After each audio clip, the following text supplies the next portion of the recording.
Testing. Everybody, please take their seats. We're going to begin the proceeding. Okay.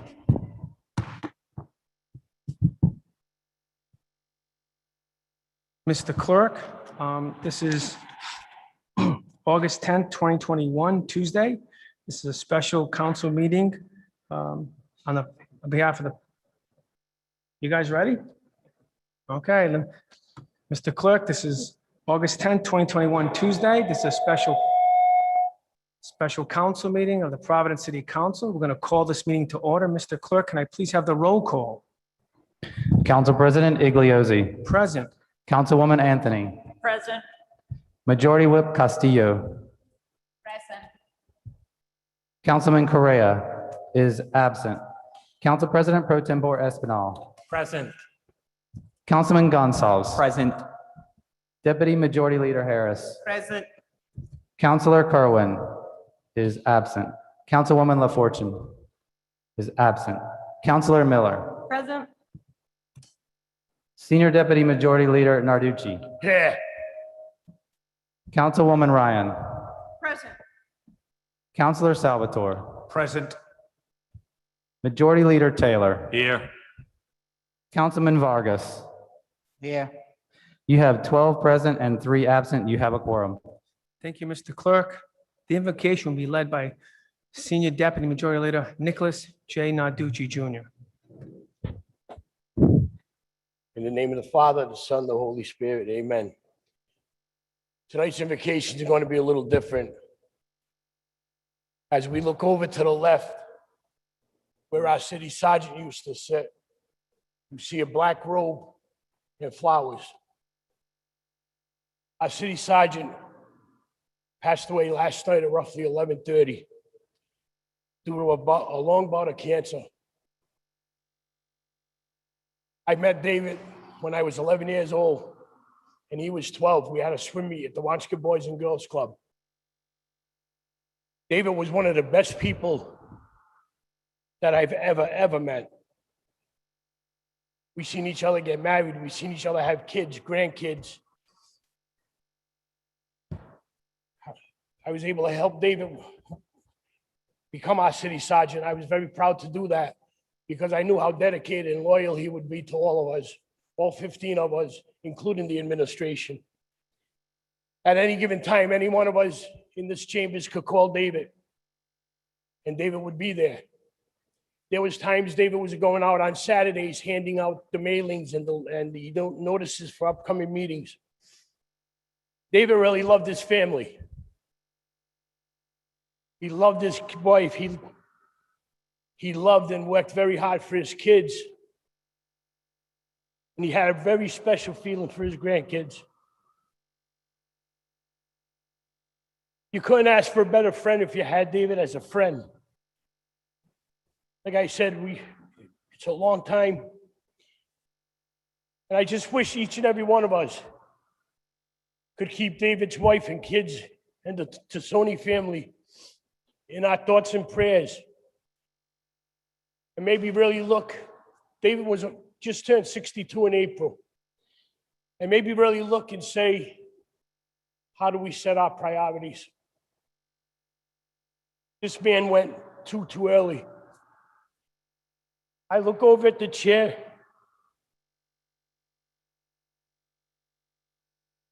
Excuse me. And I said, and I say, David, I love you. May you rest in peace. Amen.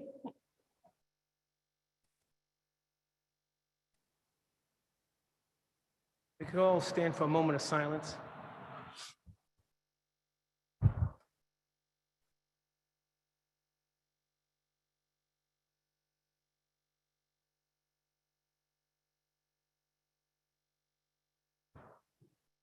God bless David Tassone. Mr. Clerk, next is the Pledge of Allegiance, led by Councilwoman Joanne Ryan. I pledge allegiance To the flag of the United States of America and to the republic for which it stands, one nation, under God, indivisible, with liberty and justice for all. Thank you.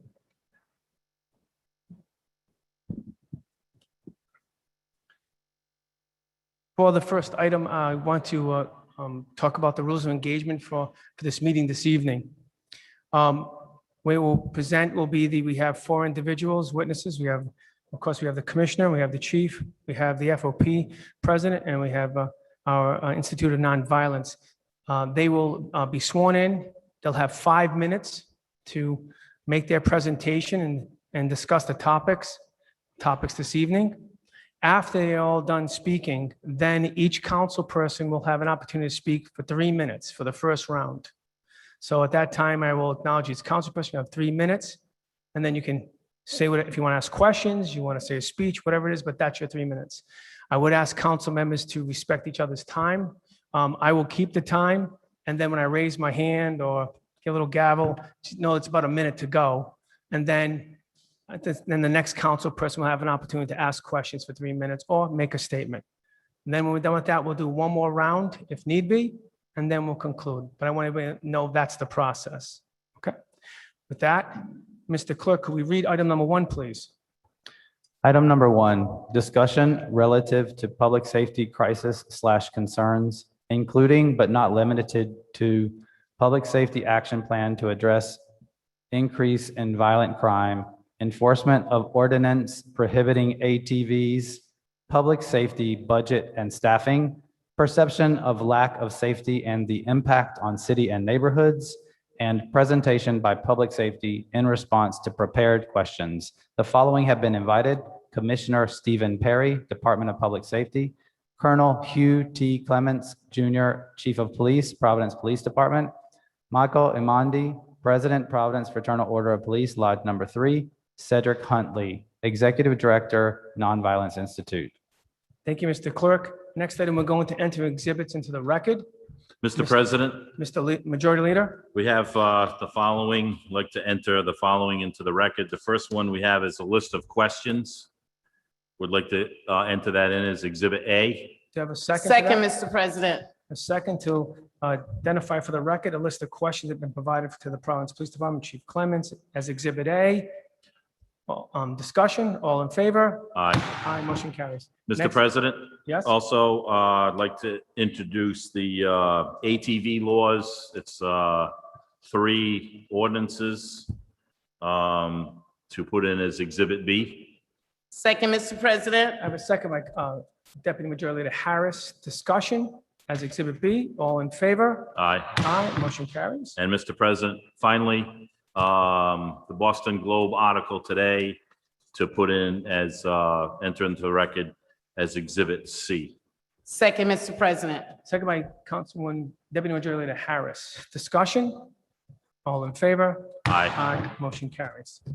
Next item, Mr. Clerk, I believe we have the 4 witnesses. Could we swear them in first, and then we'll begin the proceedings? Would you gentlemen please raise your right hand? Do you swear under penalty of perjury that the testimony you're about to give is the truth, the whole truth, and nothing but the truth, so help you God?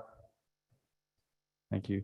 Why don't you start with the commissioner first? Would you Commissioner? please, Commissioner, please state your name and title for the record? Stephen Parry, P-A-R-E, Commissioner of Public Safety for the City of Providence. Colonel? Hugh T. Clements Jr., Chief of Police. Mr. Amond? Michael Amond, President, Providence Fraternal Order Police Union, Lodge Number 3. Mr. Huntley? Cedric P. Huntley, Nonviolence Institute Executive Director. And I would ask you all, as you're testifying, could you please, the mics are directional, so as long as it's pointed at your mouth, the audio will be picked up just great. So if you could just swing it over your way whenever it's your turn to speak. Thank you so much. And also, you press the button to the right, and when the mic looks red, that means it's on. Okay? See that? Thank you. Next, I think, do you want to enter these into the record? Do we have these additional exhibits that are going to be submitted by Chief Clements? We do, Council President. Okay, so do you have, Mr. Leader, do you have the items identified for the record? You have the items? So I will enter into record as Exhibit what, D? Exhibit D will be the Providence Police Personnel, The chart? 2001 chart, yeah, to 2001 to 2021. No, that's, which one? Do I have a second? Second. By Deputy Majority Leader Harris. Discussion, all in favor? Aye. Next item? Next item we want to do is Exhibit A, No, be E. I mean E, I'm sorry, Exhibit E, which is the 2010 Police Department Table of Organization. Second, Mr. President. Motion by Majority Leader, second by Deputy Majority Leader Harris. Discussion, all in favor? Aye. Next item? Like the Exhibit F is the listed as Patrol Bureau days, it says days, it's a color graph. Exhibit F, this one. Okay. This one here. Second. Right. Second, discussion, all in favor? Aye. Next item? Like to enter Exhibit G, Providence Police Sworn Personnel Rank and Shift 2021. Second, Mr. President. Discussion, all in favor? Aye. Like to Exhibit H, enter into record Exhibit H, Providence Police Department Districts and Posts. This item right here. Second. Discussion, all in favor? Aye. Aye. Next item? Um, I think you can do the next ones as a package. There were, As a package. Yeah, the All right, so the 68th, 69th, and 70th. 67th, 68th, and to the 70th Providence Police Academy. Okay, This so is a full 68, 69, 70 will be Exhibit I, enter into the record. Second. Second by Majority Leader Harris. Discussion, all in favor? Aye. And then, Say, why don't you make these together? then we got the, This is one exhibit, these 2 pages. that's the Chief's Office. We'll put that in as J, Exhibit J. Second. Discussion, all in favor? Aye. That's it, right? Is that it? Okay. You got these 2, right? These 2 items? Providence Police Department Sworn Officers 2001-21. Yes, You want that in as, where are we? that's already in. K, Okay. Exhibit K. Second. Majority makes the motion. Deputy Majority Leader seconds it. Discussion, all in favor? Aye. That should be it. That's it, Eric. That's all the exhibits, correct? Yes. All right. So I guess let's start from the top.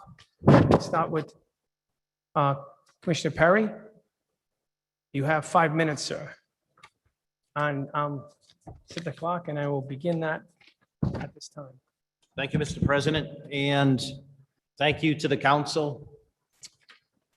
We are in the past 6 weeks or so, a cycle of crime and violence here in the city. No question about that. Horrific shootings and homicides that happened most recently up on the east side of a innocent 24-year-old lady that died at 3:30 in the morning as a result of a drive-by shooting. And any homicide is horrific, regardless of who it is and where it takes place. But without a doubt, in the past 3 to 5 weeks, we've had an uptick and a cycle of crime and violence. I can tell you that being in law enforcement for nearly 4 decades and a second department in which I serve with the best police officers here in Providence that put their heart and soul into their job.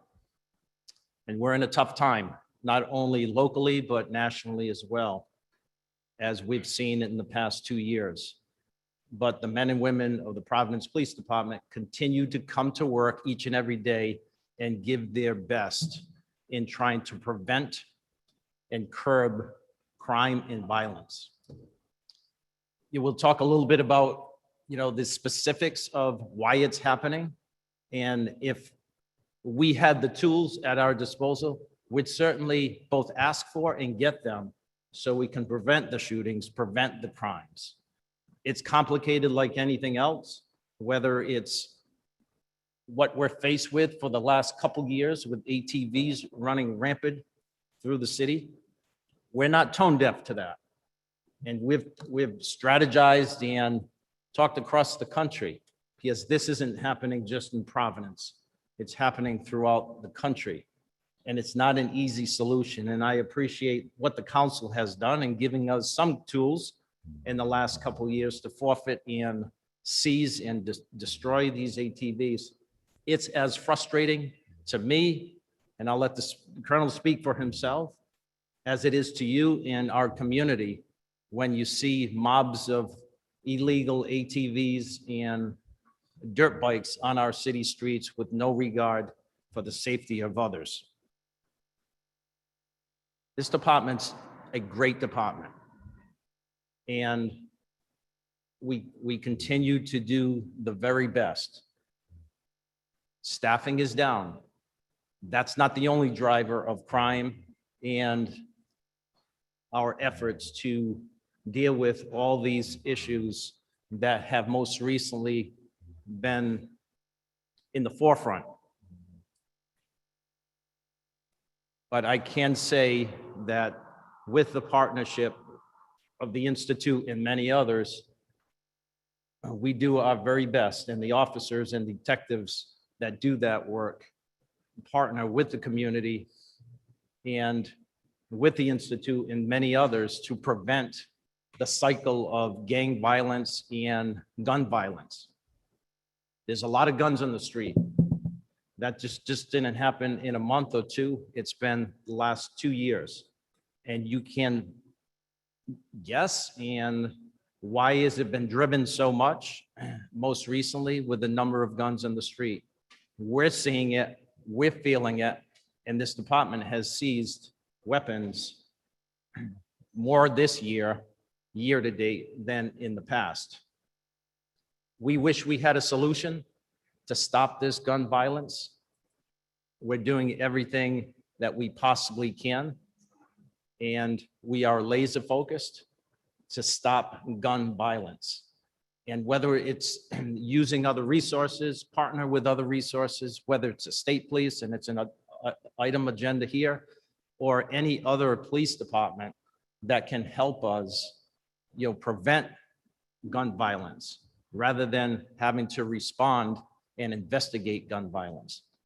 Most recently, we've had victims in this spat of the last 3 weeks that, although it appears to be a random act of violence, whether it's a stabbing in the neck or a shooting of 5 individuals up on Reservoir Avenue, we're not able to come to a final, resolution in bringing those that are responsible, because victims don't want to cooperate, don't provide any information to the police, and it leaves us hamstrung in holding those accountable that should be held accountable for those crimes. Thank you. Thank you, Commissioner Parry. Next, Chief Clements, your opening statement, sir. Thank you, Mr. President. Thank you to the council. My thoughts and prayers to the city sergeant and his family, and Nick. I know how close you were to him and his family, so my thoughts are with you. And as well, my thoughts are with the victims of all crime, gun crime, homicide in this city. Over the course of this year and always, we've been here a long time, and unfortunately, gun crime has been an issue. And I've always said, in this police department, we should not shy away that we have a gun problem or that we have a gang problem. And we haven't done that in the Providence Police Department. So I know there's a list of questions of which I'm not going to get to all of them during this opening. I provided many documents for your review, and I'm open to questions at the end on each of those documents. But I did want to hit a few of the high or generalized issues in my first 5 minutes here. So crime, what we're seeing is eerily consistent with what's going on around the country. That, well, in particular here, all crime is down, believe it or not. We've had a horrific 4, 5, 6 week run, but the data is the data. We've provided that, and crime is down, believe it or not. What isn't down are shootings in the last couple of weeks and homicide. What we've seen is more lethality around the country, and that's happened here in Providence as well, where we will see a crime scene where maybe 3 years ago, 10 years ago, we'd have a small amount of ballistics, and today we're seeing crime scenes with 25, 28, 61 shell casings on a scene. It's incredible the amount of firepower that's out there. And it's incredible the midst of what the men and women of the Providence Police Department are exposed to, in all honesty. I do have these storyboards here. I don't know if somebody was going to throw those up front, and I could stand up and just refer to that very quickly, or do Ziggy, you could want to you do pull them that? up on the Or- screen? Okay.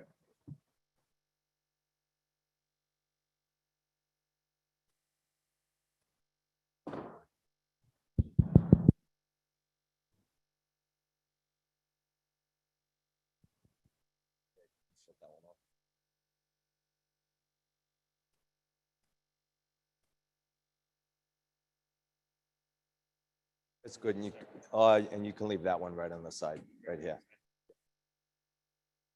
So look, the Providence Police have done so much over the last 10 years, and I'll hit the high notes. A huge accomplishment for this major city police department, and one of the few, very small percentage of major cities in this country who became CALEA accredited. We did that in 2014. We became reaccredited in 2017 and again in 2021. As well, state accredited, state certified.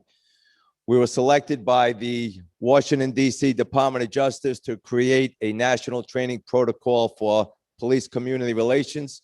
We were voted twice the best community police department in New England. Most importantly, and here's what we're here to speak about tonight, is resources and the workforce and manpower.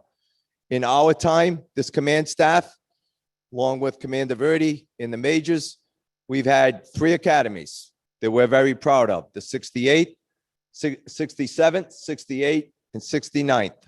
We presently have the 70th Providence Police Academy in session. During those academies, we have hired 164 officers. 101 of those officers are from minority background. That's a huge accomplishment. I don't think is matched, certainly regionally, I'll say. This 70th Providence Police Academy has 49 recruits and 30 are minorities. They are due to graduate on November 6th. The Providence Police Department, I was selected to testify before a congressional subcommittee in Washington, D.C. We were the only police department invited to speak at this session about violence in urban communities in America. And it was received extremely well. There were senators in the room and staff, and there were law students from University of Georgetown and American University. And after the session was over, when they heard the story about the Providence Police, they all marveled about the great work that we had done. And it really is incredible work. And so on and so forth, created the Community Relations Bureau, the only department in the United States 2 years ago to receive the Community Policing Award in the same year in 2 separate categories. We are the only police department in the United States to have ever done that. We've done some magnificent training with our partners. 2021 department-wide de-escalation training. We had a speaker come in. He just finished up last week. You cannot get this training around the country. He took time off his schedule to come to Providence because he knows what we're up against. This guy trains nationally, internationally. He's scheduled through 2022. We went through the entire academy and the entire Providence Police Department as well. We do all sorts of training with our partners, including the LGBTQ plus inclusivity training, of which we had a $100,000 grant. We've done several trainings with Cedric and his group. Let me just show you this one other chart, though. Here's what we're up against. In our time as a command staff, the last 3 department leaderships that go back to 2001.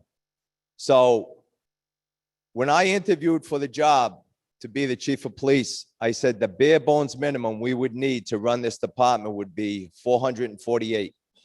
And I had the number down because we were 9 districts. We were I knew how many we had in detectives and narcotics and traffic, and I had the number 448. Not once in our command staff time have we had 448. In fact, in my time, in our time in this command staff, the highest number that we had was 443, and that was in 2014. And look at the crime numbers for 2014. Increased officers does not equate to lower crime, but I'll tell you what it does equate to. But in 2014, I had 443. So that was the highest we've had during our tenure.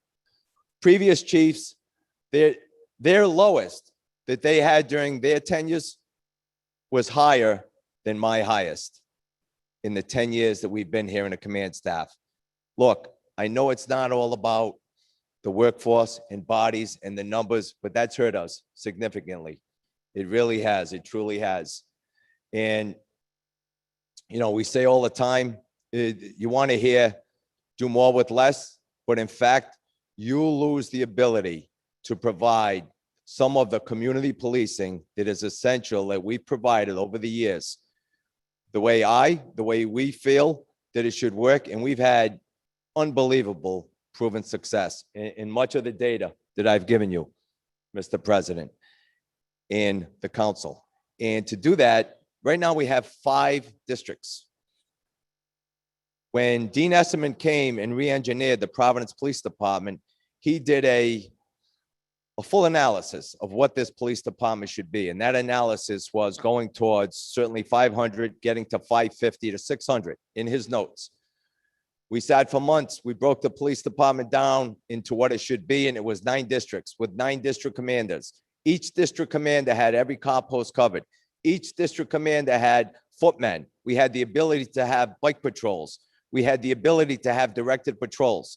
And what would happen, and Mr. President, Councilman Igliozzi could tell you, we would go to community meetings and we would have a scribe, and they would identify issues in their neighborhood, and the scribe would take notes.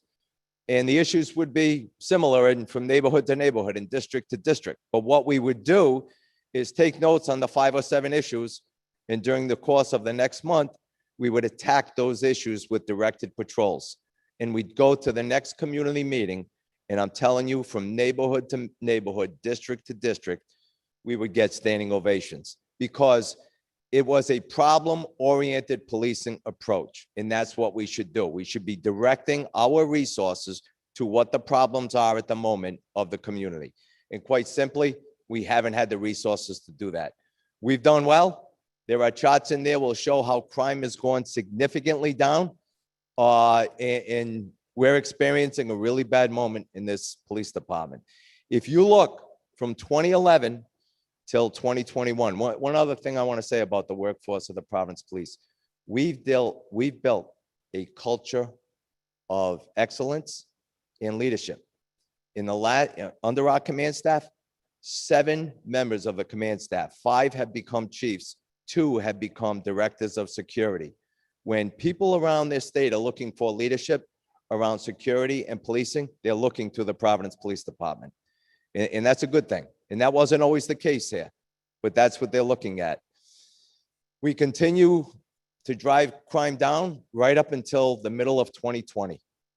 In the middle of 2020, pandemic occurred, George Floyd occurred,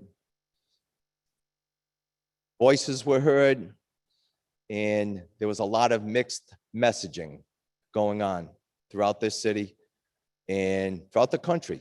And we became demonized and villainized for some things, quite frankly, we didn't do in Providence. I will say we have our issues in the Providence Police Department, and those issues are dealt with. People are held accountable in our time in the command staff. And I'm not proud to say this, but we've done it. 26 members of the Providence Police have been terminated or forced to retire because we felt on those issues they no longer deserve to be. And some of those very, very, very good people. It's just for what the incident that occurred, it was time for them to remove themselves from the situation. So I think it's very unfortunate how we've become demonized. And I will say this, I support the men and women of this department 1000% because I know what they do. I've done it. I've led them, the commander, this command staff. And that's why it's so unfortunate, because we know it's not about us. It's not about the commissioner. It's not about me. It's about the community. It's about our connections. And people that know me know that I love this city. I love this police department. I love this community. I haven't had that much fun as I did the other day at the Dominican Festival, and that was an honor for me, a complete honor. And it's not about us. It's about the community. It's about Black, Latino, Asian, white. It's about the neighborhoods, each one of the neighborhoods, Oneyville, South Side, West End, East Side, Summit. We can do better. And I think we really need to do better. And first and foremost, I think we have before us the 70th Recruit Academy, graduates November 6th, which is important. I think we need 3 academies in a row. We need, look, I may not be here 3-5 years from now. We've said it all along. For this police department to work, as I just described, with a full district and foot posts and directed resources towards the issues in the community, that's where we need to be, to best serve this community. It's unfortunate, but you can see it's all in the data. Like someone told me, the stock market over the years goes up and crime in the city of Providence, this is real data. We're a data-driven organization. Over the last several years, crime continues to go down. All that I asked for, and I haven't had it. We haven't had it. If you look at this, we really haven't, and we've been able to do it. But I asked for the latitude to do this, the resources, and the support. We do tough work in this community, including with crime and ATVs. ATVs is a real tough issue, not only here in Providence. This is going on all over the country. Look it up. Look at what Philly, San Jose, Boston, Atlanta, many of them have no chase policies. We do not have a no chase policy. We have a pursuit policy where we're required to pursue these vehicles in a safe and prudent manner. But you need to understand, this is a really tough issue that no city has really successfully grappled. And when we pursue an ATV, an all-terrain vehicle, it's called all-terrain for a reason. They can go left to center, they can go down an alley, they can go up on a sidewalk. They're causing risk in their community. And if we do that, we're causing more risk for the city and more risk for the police. I know I'm over my 5 minutes, but I just wanted to talk about crime, the issue of ATVs, guns in our community. Lastly, I'll say we've seized this year with an arrest 143 firearms. Last year, the same time, 43. 43. Think about that. So we're seeing incredible amounts of firepower and gun violence. And the men and women have done that this year, 143. These are not easy arrests. Every single one of those is a really difficult arrest. And we had one the other day at the festival, at the tail end of it, where a young man had a firearm and people in the community pointed it out to the police. And when the police approached, he turned, he pointed the gun right at the head of a Providence police officer. And there are two Providence police officers right there. They both drew down on that individual. And one of the officers, when he was diverted away from looking at the officer he was pointing the gun at, ran over and knocked him down. Both officers were fully, they each could have shot at him. And we've had that situation no less than a half dozen times this year. This year alone, the Providence police have not fired one bullet. Last year, the Providence police have not fired one bullet. In this city this year, with the violence that we're seeing, there have been 639 shell casings picked up in the city. Not one is from the Providence police. I know we have our issues that are called into question. Leave it up to this command staff to hold people accountable, and we will, and we have. Thank you, Mr. President. Chief. There are so many charts up there, but I just wanted to identify those 3. Thank you, Chief. Next, Michael Amond, President of the Providence Fraternal Order of Police. Good evening. I'm not, I don't have anything prepared as far as that's concerned, but I'd ask you to keep the mic as close to as possible. You can move it if you want. Okay. I don't have a prepared statement. What I do is I talk from my heart and I talk what my officers are feeling and what we feel about what's going on in the community. So the violence in the community is first and foremost to us, okay? We don't like it. We want to do something about it. We want to work with the community in trying to resolve this. But we can't do that if our hands are tied, okay? As the Colonel alluded to, with the lack of resources, this also plays into it. So the more officers you have on the job, the more you're able to fill all the extra units that are involved in getting the job done. Gun task force, gang units, community policing, being able to go to the events and have a police presence. More officers on the street create a deterrent to criminal activity. All these things play into it. One of the biggest things that's playing into it right now, besides the lack of resources, is the lack of support the men and women of Providence Police Department feel, okay? We don't feel we're supported by the administration at some levels. So that plays into the confidence level of a police officer going out there and being able to proactively police. And if you can proactively police, you're going to police better. If your morale is high, you're going to police better.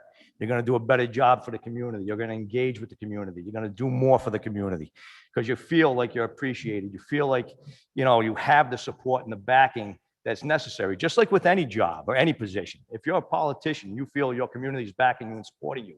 It makes you feel like I can do more for this. I can do more. I can do better. It's the same principles with the police officers. Every day they put on their uniforms and they come to work. And obviously by the crime stats, it's a very dangerous environment that they work in. Every incident that they go to could be the last one they ever go to, and the last time their family ever sees them. So we need to, as a part of rebuilding the police department to manpower levels that are going to help, serve the needs of the community and the public, we also need to serve the needs of the police officers as well. And by that, I mean, just support them. They need the support. They need, they just need to feel like they're backed because they don't feel that at all right now. And, I've been in multiple conversations with Chief Clements, and I know he supports the police officers in Providence. It doesn't come out as often as it should from the administration that they support us. I've heard what the commissioner just said a little while ago about how we're the best police officers he's ever worked with and how, he commends the officers of Providence Police and with this, and all of that. But the minute something goes wrong or something hits the papers or doesn't look, or perceived in a manner, they back off of that and automatically, rather than vetting out all the facts in the case and all the evidence before that's even done, come out and basically throw the guy under the bus or the girl under the bus, and that's not the kind of support that officers need. The kind of support officers need is that, until the facts are out, you're better off not saying anything than to vilify us. You're better off just saying something along the lines of, yep, it looks bad. We're going to vet out the process. If the officers did something wrong, then they're going to be held accountable. Rather than throwing something out there and saying it looks horrible, it's appalling or whatnot. That plays into the psyche of a police officer. That plays into how they're going to feel confident going out on the street doing their job, especially if they've done it correctly. And they find out through the vetting process that it was done correctly, but you've already put it out there for the public to see that this officer is demonized and demoralized. That has an effect on the whole police department, okay? It has an effect on the whole police department because now they all come into work, and as they've said to some, myself included, as they've said to me, how do I do my job? What do I do if I run into this situation now? I did everything the way I was supposed to do it, and I'm being criticized. People are being critical of what I'm doing. Listen, everything we do is not going to be perfect, and we're not perfect. We're human beings, just like everybody that's sitting around this room right now. We're all human beings. We tend to make mistakes, and if we make a mistake and it's verified, that person's going to be held accountable. Okay, and I bring up these issues because it all plays a fact into how we police and how we can make policing better in the city. Okay? If we have the confidence that we know our city council members, our partners in the community, and, you know, our command staff we have their support, and we have the knowledge that they're gonna be there for us, you know, through the tough times and through the good times, it's going to translate into a better working relationship with the communities. And by having a better working relationship with the communities, you're going to be able to reduce crime, because you're going to have that relationship where we have the confidence to walk up to one another and talk to each other rather than, you know, walking away from each other. And that's what I'm trying to get at here tonight. Because everybody on this council knows I don't get along with everybody here. I'll be the first one to say it. Okay? You don't get along with me. I don't get along with some of the people here, but I would never close my door to something that a city council member has to say. I would never not answer their phone call. I would always listen to what you have to say. And if it's constructive and we can work with it, I would work with you all day long, all night long. I would be there. And the membership that I represent would do the same thing. You know, so all I'm asking for is give us the support we need. Give us the resources that the colonel's asking for, you know, and let the colonel run the job. Okay? All the other communities in Rhode Island have a mayor, and the mayors have come out recently and in public that their chiefs have autonomy to run their departments. No outside political interference. If he's given the ability to do that, I believe, and I believe my membership believes, we could turn this around and we could make this happen, where we can make Providence a city where people will want to come back in and not be afraid to. You know, want to bring up their families, live with their families here, raise their children, you know, make the community safer again. Stats don't tell all the stories. The public's perception is part of the story. And what they see on the news and what they believe in their heads is what's going to drive Providence to be a beautiful city again with vibrant things going on in the city, and having people come in and just have that feeling like they used to have of Providence being a great city and not one that they want to avoid coming into or are afraid to bring their families into. And this is what we want as a police officer in Providence, as a former Providence resident. And I still have my family that still lives here. But this is what we want. We want a safe community for everybody to come into, and where they can reach out to the officers and feel comfortable talking to us, and we can reach out to them as well and feel comfortable. But right now, we feel our hands are tied. We feel we're being ridiculed and criticized, demonized and demoralized. And I'm sorry, but, you know, coming to work every day with that feeling, every day, and they still put on their uniforms and they still come to work, they still do their jobs, and they do it to the best of their abilities. And as the colonel alluded to earlier, you know what? We haven't fired a shot.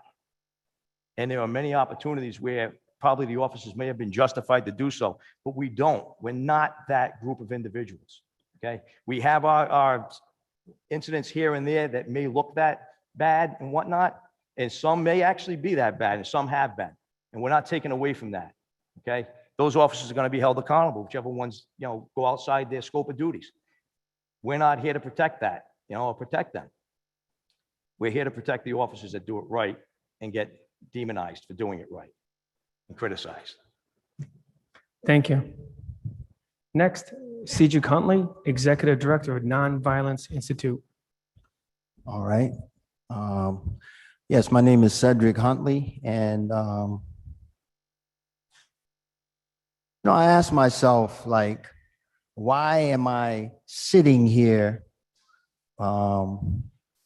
with law enforcement, Fraternal Order of Police? I've been asking myself that question for the last few days. I understand why. I understand that it's been a relationship for around 18 years. We have been involved with the Providence Police. And I before I go into that, to the council, my condolences on your colleague and friend, to all of you. And thank you for the opportunity to be here. Even if I question why I'm here, I I got a sense why I'm here. And I think we have to go back to the history, you know, where the police department was 18, 20 years ago. I think we have to remind ourselves on the progress that we've made. And I don't think we should go back. I think we move forward. And so I've said this to anybody that will listen. We know on a national level, law enforcement is demonized. But here in Rhode Island, here in Providence, this is not the time we turn away from law enforcement. This is the time that we support law enforcement. This is the time that we support our community.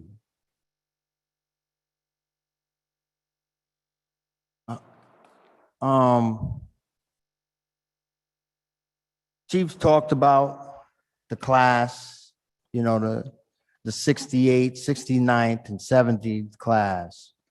I think that helps, right? I think having more classes help. What was really important is that collectively, there is a collaboration. All of us are responsible for it.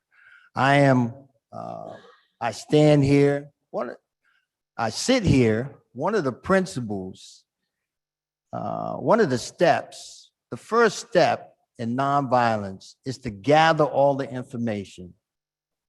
Gather the information before we judge, before we condemn, right? And I use that step in everything that I do. And I encourage the Nonviolence Institute staff to also make sure that they practice that step because it's that important.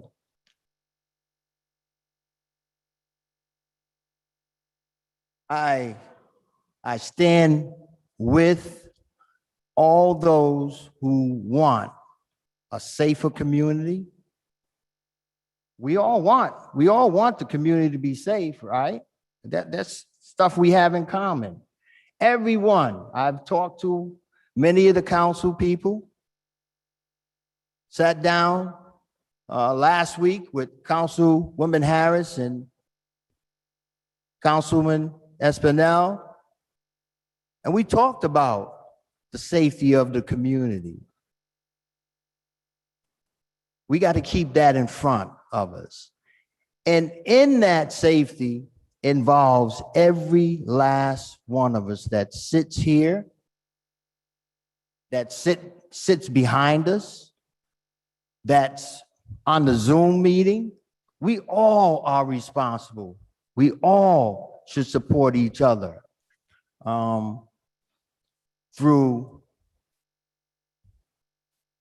and many people don't talk about this, through the common decency of respect, the common decency of love of the beloved community, because that's really what it's all about.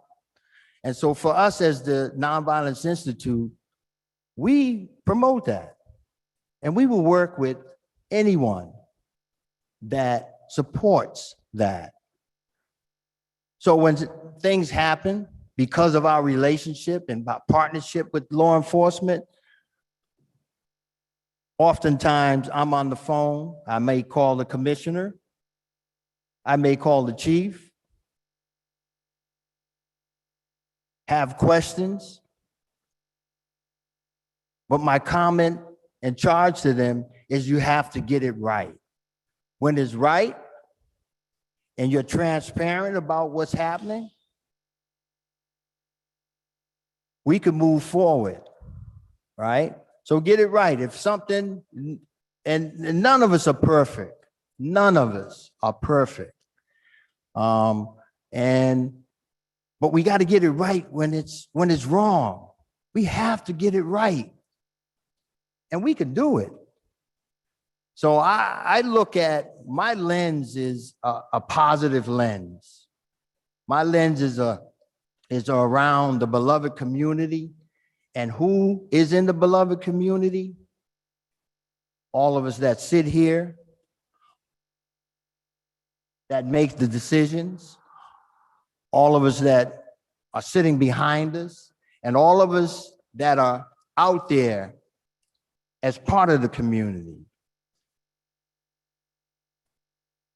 I would venture to say that 95, 97, 98, you could put a number on it, of our community is great. Providence is a great, great city. It's a beautiful city, diverse city. There's a lot of things happening in the city that are very positive, and we should focus on those things. And part of it is working with everyone that's in this city. So I'm getting the gavel, I guess, if you would. So my question is the question that I ask myself: why am I here?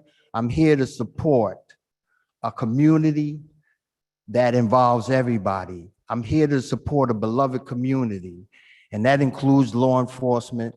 And I refuse to go and demonize something that I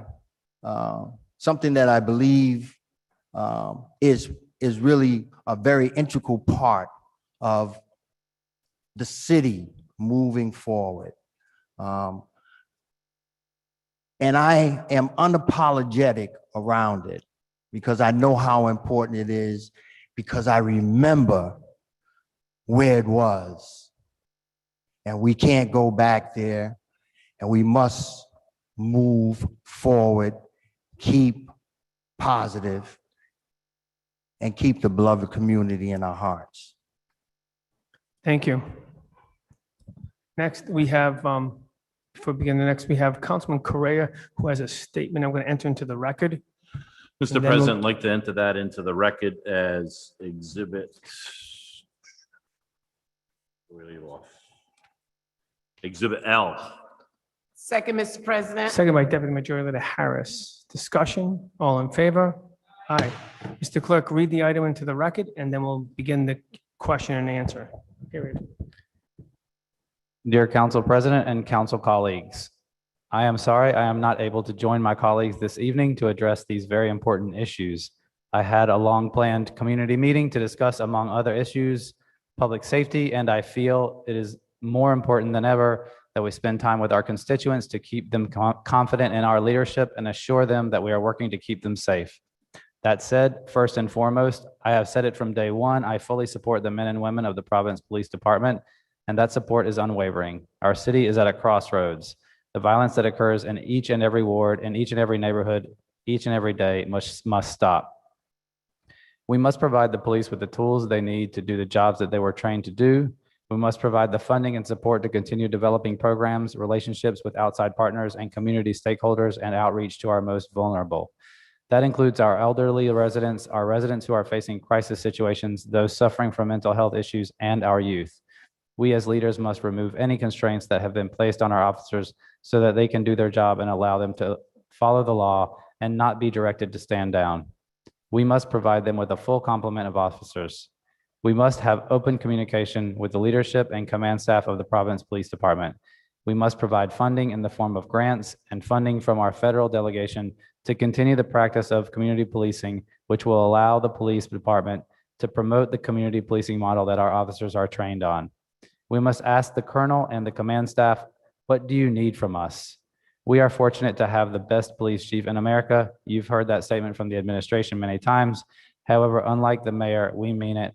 And Colonel, we will support you in your decision-making, not direct you. I will close by saying once again, the men and women of the Providence Police Department have my full support. Thank you for your time. Michael J. Correa, Providence City Council, Councilman, Ward 6.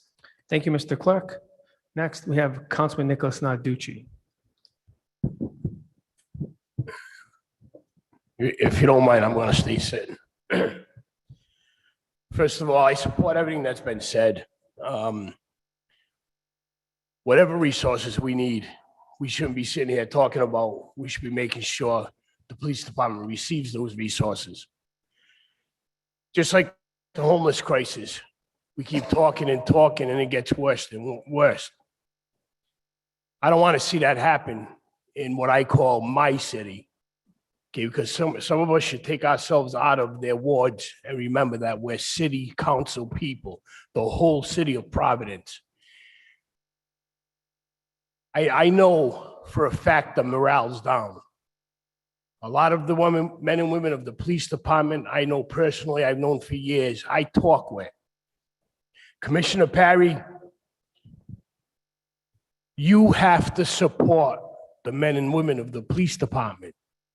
You can't in front of the press, you and the mayor cannot in front of the press belittle the situations that happen and put the men and women in a bad spot right off the top without an investigation even being done. You can't come out with the press and say how we need to do more, we need to do this, we need to do that. And then when it comes to time, as it was said earlier, the support's not there for them. The support is not there from the higher ups, yourself and the mayor moving forward. Hopefully we can get that to change, because it's a well-known fact that we ran a police department for many, many years without a commissioner.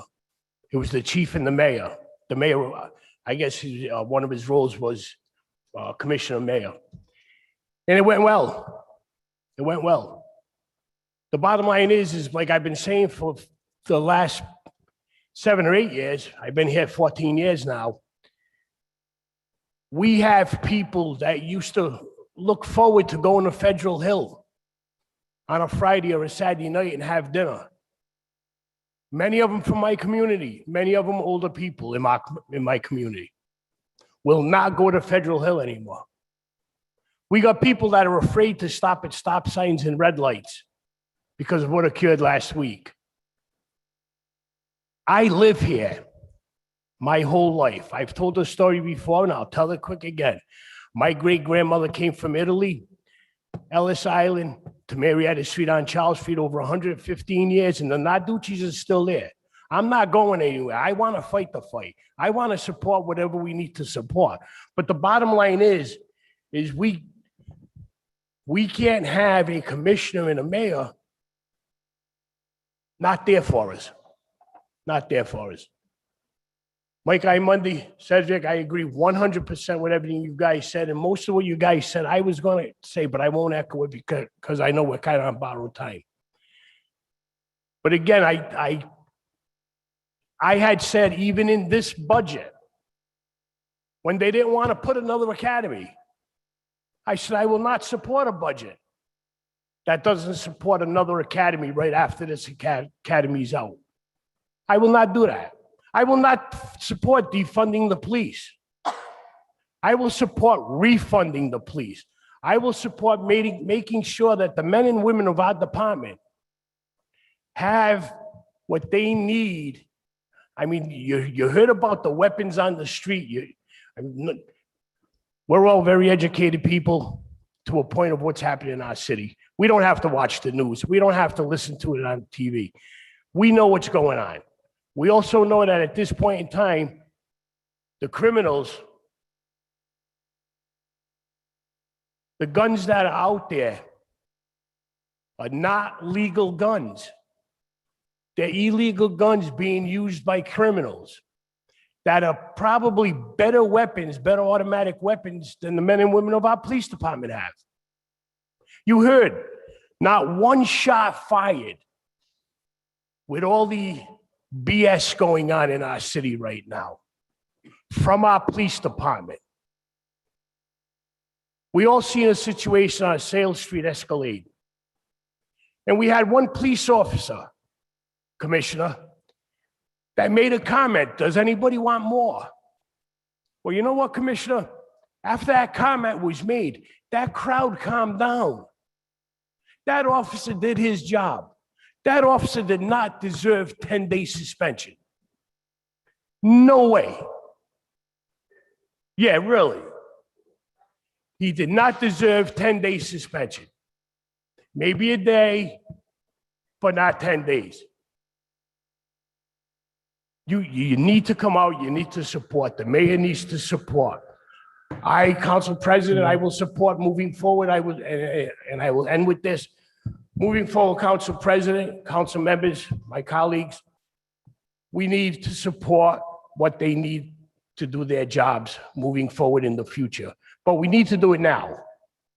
Not tomorrow, not next month. We need to do it now. We heard what they need. Let's support what they need. Council President, thank you.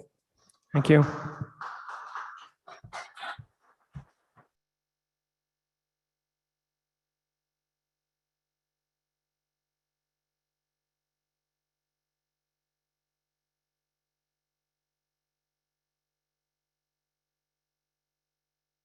I'm sorry, ma'am. We're in the middle of a meeting. Ma'am, I respectfully request that you please take your seat. I respectfully request you just take your seat. Let us continue the proceedings at this time, please.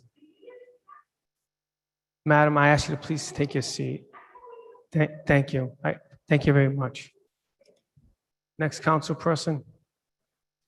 Oh, Councilman Salvatore. You have the mic, sir. Thank you, Council President. First, let me thank the body for convening tonight. I know folks want to spend time with their families. We're in the middle of summer. But when I asked that we convene this meeting, it was based on a lot of the concerns and fear that I'm hearing from my constituents, not only in the neighborhoods that I represent, but across the city. So again, I thank you for being here tonight. Now, public safety, we've talked a lot about over the last 2 years. And I think we can all agree that we need a comprehensive approach to addressing the violence and the crime that's happening in Providence. And it is true that we are seeing a nationwide trend going, quite frankly, in the wrong direction. However, we live in Providence. This is our city. And I'm not as concerned about the national headlines that we've been receiving, but I am very concerned about the regional headlines that we've been receiving. And they're not good.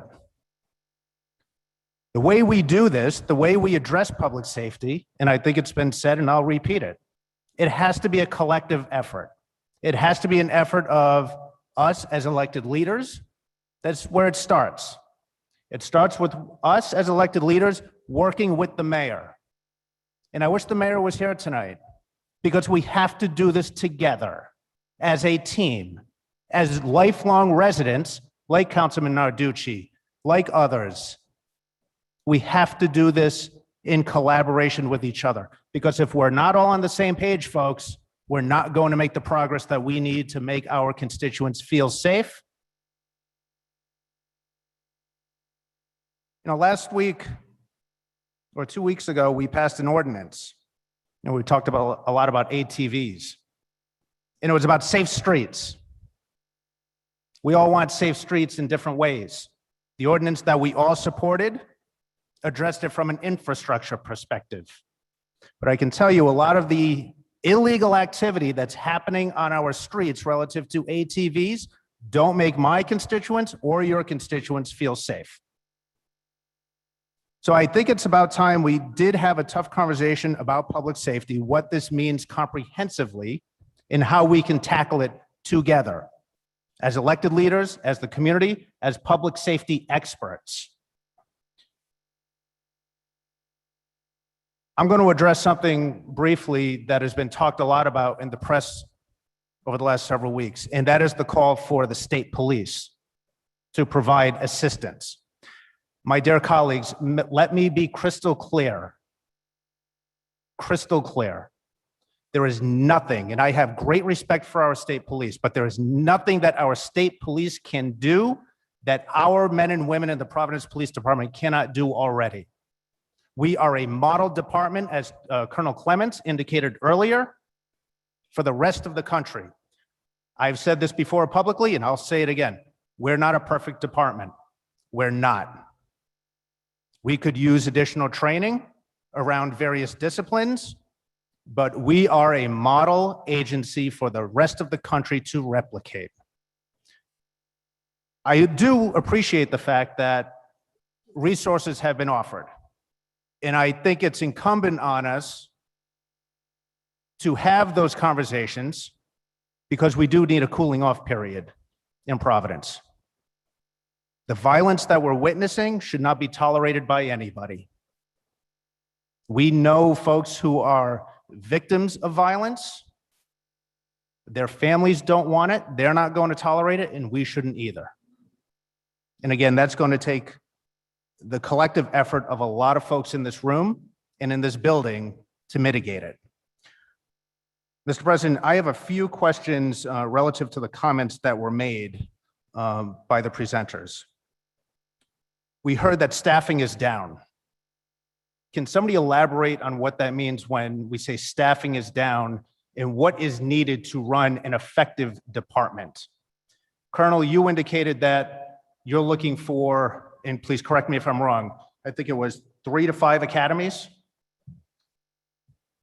So yes, thank you, Councilman. Staffing is down to 404 when you factor in, which is always the case, officers out on military, IOD, long-term sick, we're minus 36. So we're closer to 370. We are yearning, desperately need November 6th to come very quickly because that's when the 70th Providence Police Recruit Academy graduates and will hit the street. They'll have 10 weeks of FTO training and immediately, like even next week, we should start advertising, recruiting, very shortly thereafter, testing for the selection of the 71st Providence Police Academy. Because, let me tell you, Councilman, Council President, this city, the psyche and the morale of the Providence Police Department has been damaged with comments that have been made in the psyche and morale and police officers around this country. But I know we're different. We've all heard the same comments from everyone behind a microphone tonight. We're different here. And I think we're in danger of having a greater amount of officers leave the job, and our attrition level will be much higher than we've seen in the past. We're seeing that around the country. What I don't want to see is that happen here. Follow-up question, Mr. President. Yes, Councilman. Colonel, how many IODs, current IODs, and members of your department who are eligible for retirement? It's about 110 eligible to retire. I believe it's around 9 IODs. We have several out military. We have a few out suspended, as we spoke about, holding people accountable. And, all those numbers combined is 36. Can you provide the council with a number that you need to effectively carry out the community policing model that I know you embrace and that many members of the Providence City Council embrace? Bare bones minimum, we should never go. The lowest number, 450. And the whole time that this command staff has been put in place, we've never had that number, and we've gotten it done. Bare bones minimum, 450. As an assessment was done many years ago, a department of this size to provide the service that we said we were going to do for this community should be closer to 500. Actually, the document said 550 to 600. We could be a great department. We'd have foot posts everywhere. And that's not in the form of warrior mentality policing. That's in the form of community engagement and problem solving in the community for quality of life issues that are important to residents in the city and the neighborhoods. That's what's important. Moving on to firearms, recently within the last year in the neighborhood that Councilman Narducci and I represent, over 100 firearms were reported stolen. Can you state that any of those stolen firearms are attributable to the violence that we have seen? And by the way, let me go on the record and say, this isn't recent violence. We had this problem in the fall too, specifically in our neighborhood. So can you say that any of the firearms that were stolen that are on the streets illegally, are any of those attributable to the violence that we're seeing recently? Yes. So we had two large caches of firearms that one was a false report, that 53, I believe it was, firearms were stolen. That was a false report. And some of those firearms from that point in time have been recovered by the Providence Police and have been, the nexus has been connected with violence in this city, including recent violence. As well, there was a separate cache of firearms, about a dozen stolen, and some of those firearms have been connected with different groups in the city attributable to violence. Thank you. Moving on to ATVs, and I'll keep this brief, Council President. Colonel Parry, you indicated that you need tools during your presentation. I don't think there's anything legislatively that the council can do. We passed two ordinances that were introduced over the last 6 years. We've been told by the department, if enforced properly, we would be able to take more ATVs off of the road. I know that we have confiscated as a city over 200, but that's been over the last 4.5 years.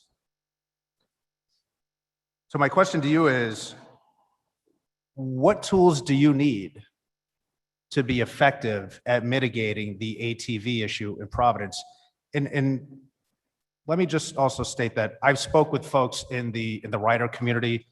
I know they're looking for a space, maybe in Providence, maybe outside of Providence, and that's a conversation that we should have. But again, reiterating what I mentioned earlier, we all supported a concept around safe streets from an infrastructure perspective. I can tell you that the elderly residents that I represent, the disabled residents who I represent, they're frustrated and they don't feel safe. So please tell the body what we need in terms of more resources and tools to curb the illegal ATV use on our local roads. So I don't believe that legislatively there's any additional tools, if you will, or programs that exist anywhere in the country that are not here. This council passed some pretty aggressive ordinances that allowed us to forfeit and seize and destroy.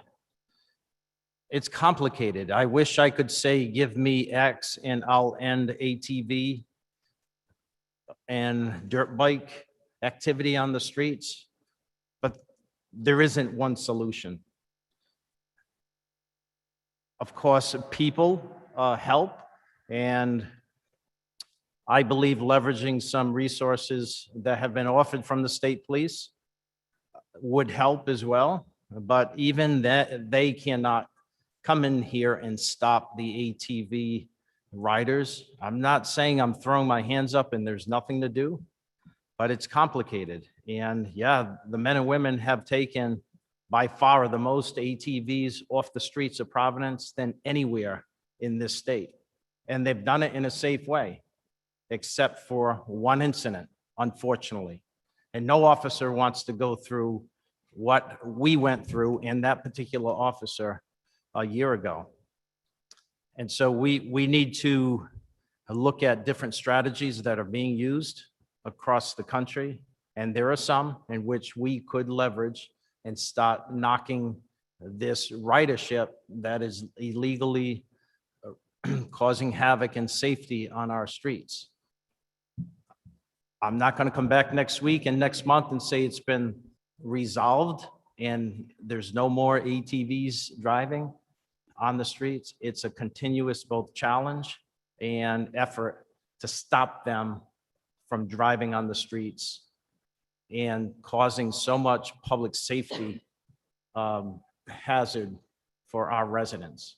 We haven't given up and we won't give up, but understand it's both dangerous for our officers and for the public when we try to intercept. But there are some strategies that will deploy, have deployed, and will continue to deploy to take the bikes and get them off our streets and arrest those people that are driving recklessly.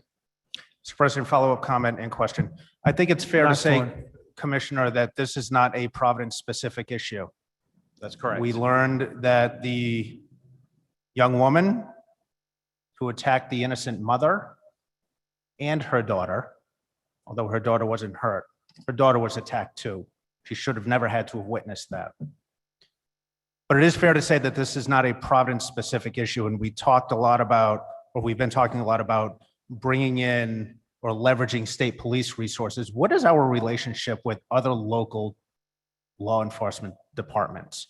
Are we working with neighboring cities and towns? And I'll be honest with you, I'm not looking for political rhetoric or, pointing the finger. That's not going to accomplish anything. And I'm not saying that anybody in your department or in the city has, but I think it's about time we started working collaboratively with our neighbors on this issue, because I don't think it's a Providence-specific issue. I agree, and I know the Colonel has some comments, so I'll defer to him as well. Look, we got a great relationship with our neighboring towns and cities. The Colonel probably more than I, but I was actively involved in the Police Chiefs Association, and that's where you build relationships. So whether it's Winquist or Gonzalez or whomever in these neighboring towns, okay, at the leader level, there's good relations, but more importantly, at the officer level, at the detective level, there's even a greater relationship that they can share information and they can put their resources together and prevent, combat, and hold people accountable with their criminal behavior. Can it be better? I don't know that it can be better, because this is a small city relatively, and they're in Johnston and they're in Cranston and Pawtucket and Center Falls. And we work collaboratively, in my opinion, with all of those departments. Well, I hope that collaboration continues. Somebody was severely hurt last year, and I fear that it's going to happen again, if not worse, and it's going to be one of our neighbors. So again, I think there are conversations to be had with the rider community. I know what they're looking for, but the bottom line is we cannot allow these vehicles to travel in a very dense population on our local roads. It's dangerous. And I know that my constituents and the families that I represent are frustrated, and they. Sorry. I would just I add, pressed the wrong button. I'm sorry. I didn't mean to do that. Sorry. Councilman, Thank you. I would just add, we have a great relationship with our partners, neighboring local law enforcement. I've conferred with Colonel Manny from the Rhode Island State Police several times. I will say this for the record: nobody can address crime in their community or in an urban community like Providence in a compassionate way, in a community-oriented policing type of way. As it relates to the ATVs, that's a huge issue.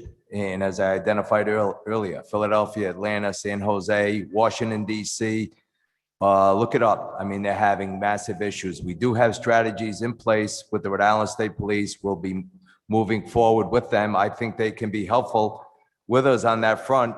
But what I ask for, and look, I 1,000% support the good work of the men and women of the Providence Police Department, but we need support both before and after operations. I would tell you, this job has become nearly impossible to do without criticism on the back end.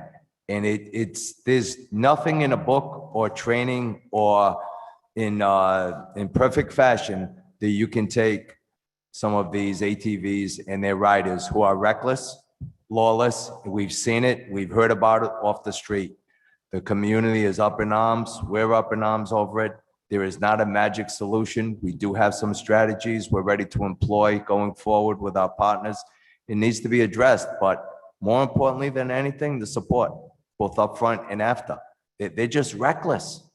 And we've tried to have, there are so many young men and women that we've now seen, and we've tried to have positive conversations with them about operating in that manner on these streets. And we've seen several tragedies on the roadways with these young men and women. And it will continue unless we get a better handle on it. Thank you, Colonel. And I'll just conclude by saying to the three gentlemen who are representing us on the public safety side, continue working with Cedric and his team. I know you will. Fighting violence with violence is not the solution. We all agree with that. And Cedric is, somebody who has made himself accessible to every neighborhood in Providence.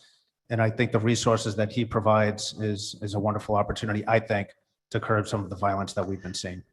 Thank you, Councilman. Next, we have Councilwoman Ryan and Councilman Majority Leader Taylor and Councilman Gunn Cobbs.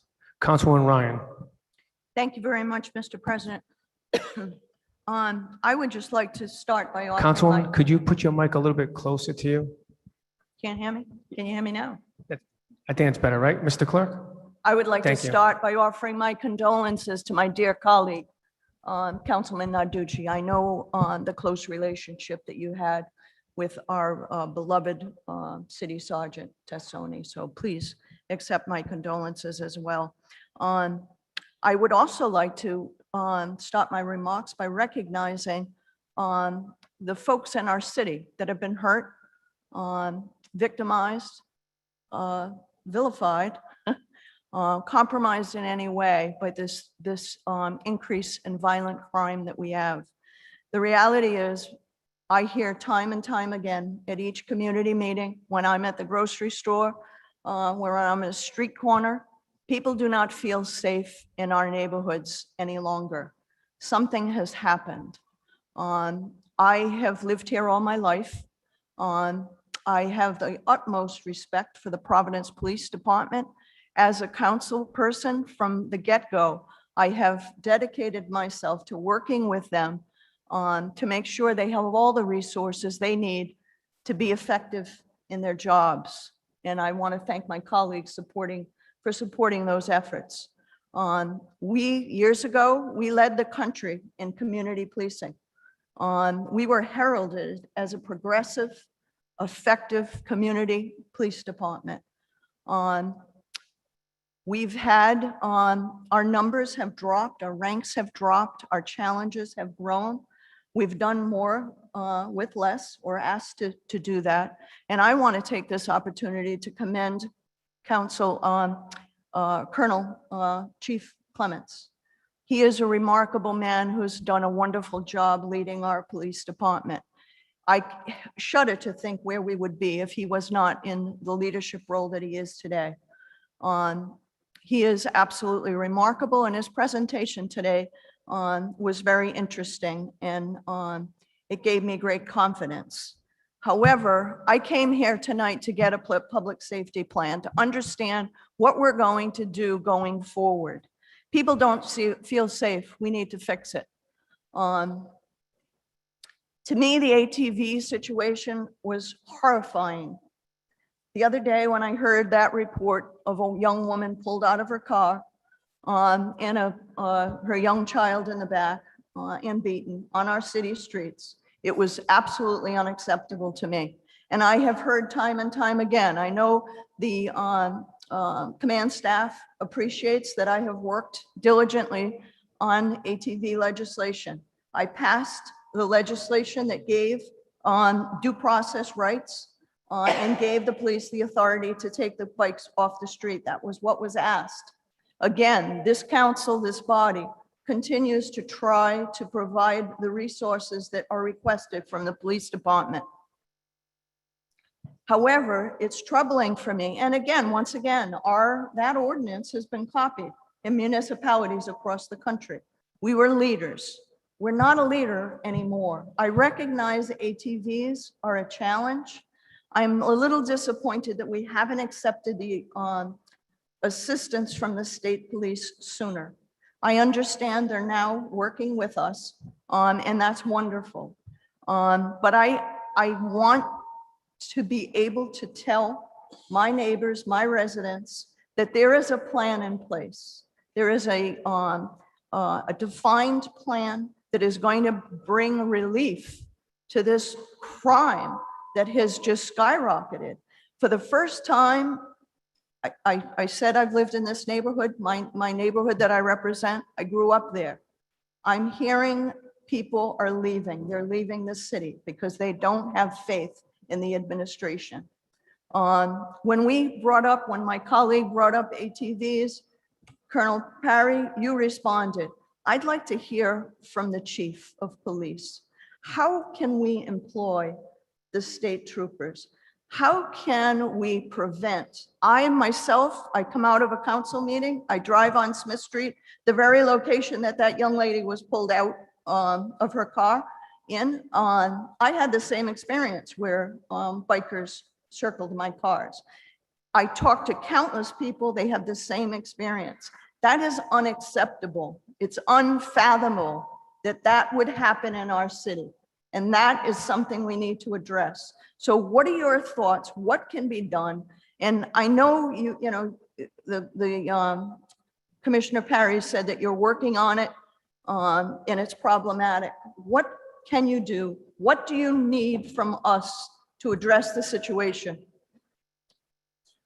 Thank you. So again, I've met with Colonel Manny on several recent occasions. We will accept the resources of the Rhode Island State Police as it pertains to our attempts to push down the ATV activity. Again, there is no magic solution on the ATVs. We talked about some pretty interesting things of which we can't reveal those strategies, but I will say this, because of our resources, not only ours, but theirs as well, we may not be able to deploy that more than, I'm hoping we can do it twice per week, but maybe not more than once per week. We just don't have the ability to set out those directed resources on ATVs every single day. It's a challenge, but I think once those riders know that we're more serious and we push back like we have done in the past, it curbs that activity a little bit. So it's a real tough challenge, I'll tell you. Thank you. Just to follow up, if I may, Mr. President, I'm troubled that, we reported that 200 bikes were taken off the street. I'm well aware of that. The 200 bikes were removed from the street starting from 2017 to October of 2020. Subsequent to that, the mayor basically went to the General Assembly and asked to legalize ATVs on our streets. Many of my council colleagues were very concerned and expressed concern about that action. Obviously, that was pulled back and he subsequently has retracted. Is he still interested in Commissioner Parry, can I ask you directly? Is it the mayor's intention to legalize ATVs? Is that something that is still a plan for him? I'll say that I think it continues to be a consideration for the legalization of some of these ATVs. And this is a plan that some other cities have deployed. And he and the administration looked at that model. So my response is, I think it continues to be a consideration. Whether it's, moving forward, certainly it had not moved forward formally in this latest session of the General Assembly, but it is a consideration. So the thought is to legalize, would you register these bikes or would they be unregistered ATVs on our street? No, the plan that I saw in other cities were to give legislatively the ability to register these vehicles. And so the thought is, if they're legal bikes, they're safe bikes, they have all the equipment that is required of vehicles to be traveled on our roadways, then it'll be safer. Registering them obviously would enhance our ability to identify who they are and also the requirement of insurance. That's the model that was used in other cities, and that's the model that was under consideration this session, and I believe under consideration for next session. Colonel Clements, what do you think of legalizing ATVs? I have a problem with that, to be honest with you, in that, look, I think we should look at locations where they can utilize these vehicles off-road, not on city roads. I think in dense populations, it creates a huge public safety issue. And there's where the mixed messaging is. I mean, if, you know, from the standpoint of the rank and file, from the standpoint of the command staff, for us to go out there and direct the workforce to take some of these bikes off the street, it's hard. And that's why I'm asking for support before operations and after, because it's all about risk. And I've spoken to City Solicitor Jeff Dana, who does a great job working hand in hand with the police department, and we appreciate that, Jeff. It's everything that we do is risk management. And there are so many things that can go wrong if we become aggressive on rooting out ATVs and scooters, because they're all-terrain vehicles. They're small vehicles. They can go up on sidewalks. They're operating reckless, lawless, and we can't do that in city vehicles. And nobody wants to be the next officer or two who's acting in an aggressive manner, and then they're not given the support. And I fully understand that. And What is, if I can interrupt you, sir, what is your message to our residents when their cars are circled by these ATVs? What is one to do? What advice would you give them? it's happened to all of us in police cars. It's happened to me. I heard a story from a neighboring chief of police. It happened to him in Boston. 60 bikes and scooters surrounded him in Boston. And there are many municipalities that have, and I identified it, the no chase policy. We do not have a no chase policy, but we do have a pursuit policy, which allows them to pursue them safely.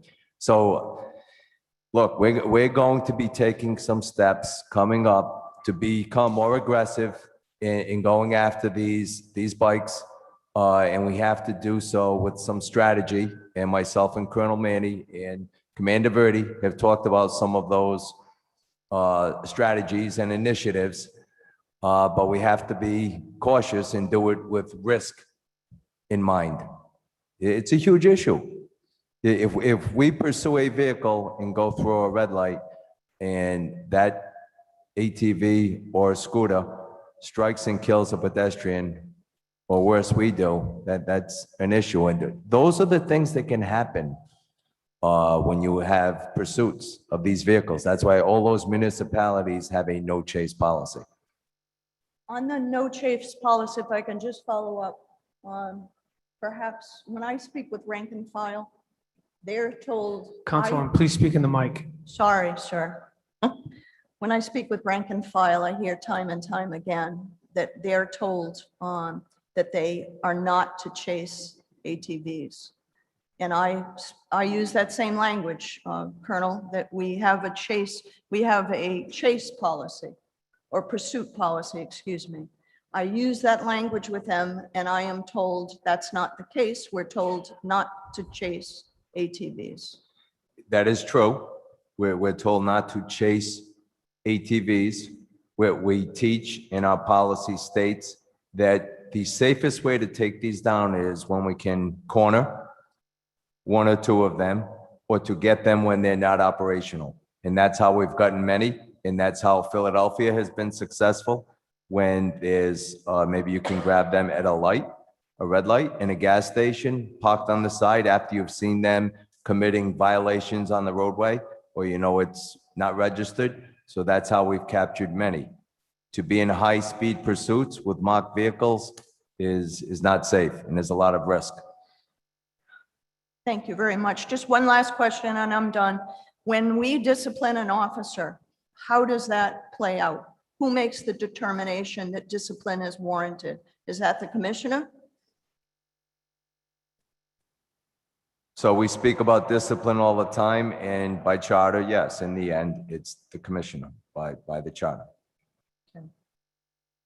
With your consent, or is it solely?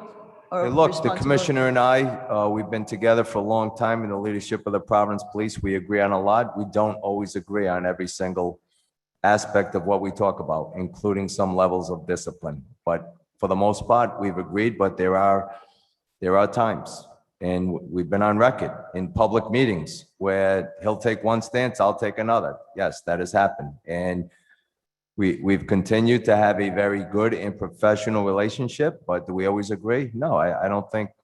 I know in this council, I see oftentimes, I don't see many unanimous votes here. Once in a while, we all agree. Thank you very much, Mr. President, for the time, and thank you all for your testimony today and your responses. Thank you, Councilwoman. Majority Leader Taylor, then Councilman Gun Cobbs. Thank you, Majority Mr. Leader? President. Over the past few weeks, after every violent incident that occurred in our city where injury or loss of life resulted, we all ran to respond, preparing our quotes and issuing our individual statements, each one long on lament and outrage, but short on solutions beyond the usual calls for change left over from the last tragic incident. By now, we know there is no single solution that will magically prevent these acts of senseless violence from taking place on our streets. The day after 5 people were shot in my ward in the parking lot of the old Stop and Shop Plaza, one that had become a gathering place for unruly late-night activity, I sought out to find the owner of that property, and turned out to be former Mayor Joe Paolino.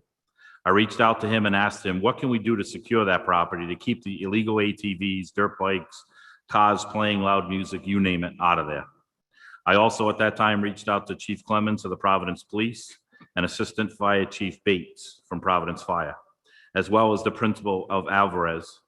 And we all formed a meeting at 10 o'clock the next morning at the Stop and Shop parking lot.